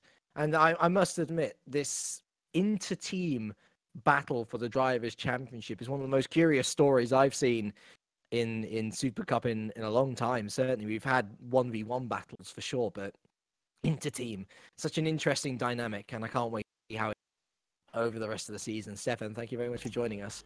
Thanks. Which then leaves us, I'm sure he'll know we're coming for him now that Stefan's gone. Into the room comes Mr. Cameron Brewster. Now, I must admit, Cam, it was a slight surprise to see you turn up in Super Cup, your first Super Cup round since 2014 Australia with TSA Racing. Which went very well. Which went very... We did go over that in the broadcast, I will not lie to you. And yet you've come home today in a field which is a difficult one to score points in, just, in and around the top 10, doing nicely and scoring points. I was saying, it must give you a lot of confidence, and surely must give you a little bit of thinking to do into next week, since this sort of success, whether you continue on in Super Cup or think maybe a bit of Formula Challenge might, take my fancy, you're looking to score points in either one. So what I will say is this was a one-off, as Lewis couldn't race. And I've got the wonderful Tom Parker to thank for me ending up in the car, because when we were at the touring cars the weekend, he thought he'd volunteer my services to Ben. So lovely. Didn't really have a choice in it. But no, it was good fun. Only had about one afternoon's worth of practice, and it basically all came down to tyre wear. My pace was nowhere near good enough, but I don't know whether you picked up on it. I think I was one of the only guys to run the supers for the whole of the sprint race. We saw how long you ran them in race 1. Yeah, and other people were ending up with near punctures on softs in the sprint race. So that's basically what did it for me. Just being able to run the quicker tyre longer. So we've established that this was a one-off in Super Cup, courtesy of Tom Parker, of which we must thank you, Tom. And I'm sure Drake will thank you as well for scoring some, decent points as well. What does the future of Cameron Brewster and GPVWC hold, though? Because I mentioned it in broadcast as well. You left a lot of contingent at the end of 2016. You're still doing regular touring car sim racing yourself, still with TSA Racing. Is the bug back? Or do you think that this was a nice little holiday from your regular schedule? I don't think you'll see me in an open wheel car anytime soon. But depending on what happens in the future, I wouldn't be surprised if you see me on a touring car grid in a black, white, and blue car in the near future. Cryptic, but for those of you who know, perhaps not cryptic enough. Cameron Brewster, thank you very much for joining us. Cheers, guys. Cheers. Thank you very much. And so that just about neatly brings us to the end of this broadcast. Sam, it has been a sort of blast from the past in the commentary booth. But we very much saw new blood succeed here today with Mlinik and Martini doing incredibly well. Of course, Martini going on bigger and greater things already in Super League. But the way things are going, especially with Mlinik and Ruhr as well, you wouldn't expect it to be a Super League grid without those two next year. Absolutely not. We've already seen coming in today that it did look like it was going to be a two-horse race for the championship as things have gone so far this year, with Martini being the surprise package in the last couple of rounds when he's kind of come out of nowhere after not being part of the first four. Well, it looks like there's going to be some quite big shoes to fill if Martini is going to move on, because well, he's done an incredible job in the 3 rounds that he has competed, and now it looks like it is going to be back to Rurault versus Mlinik, which I think there's still going to be a lot of twists and turns in that to come in the coming season, and I hope someone else can step up to the plate as well, because at the moment those Basilia drivers do look like they're a class ahead of the field, along with Martini as well. So absolutely right. It's been a day that I've thoroughly enjoyed. I've missed this, so thanks a lot to yourself and to the rest of GPVWC to be able to come in and do this. It's certainly such a fun thing to do, to be able to talk over such an exciting series where you're almost always guaranteed a cracking race. And I hope the guys at home have enjoyed it as much as I've enjoyed it here today, because it's been absolutely brilliant. Well, Sam sounds satisfied, but if your sim racing appetite has still not been satisfied, then perhaps you can consider tuning in around the same time tomorrow, when, for the first time in 5 years, the GPVWC Super League welcomes back the French Grand Prix, of course, sponsored by WTF1. We're going to be live, not just YouTube channel, but also the WTF1 official Facebook page. It is sure to be a belter of a race, and I can't wait to watch it with you as well. Time to wrap things up then. A big thank you to our cameraman for this evening, NO2, to come in at such short notice and to learn so many different things in what was effectively 30 minutes. We apologize if the cameras were a little bit off today.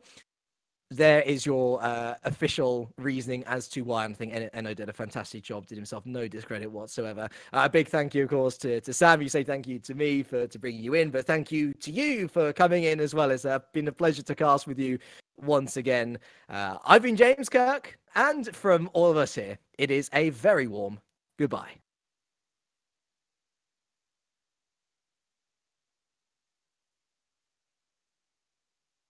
To keep up to date with the latest GPV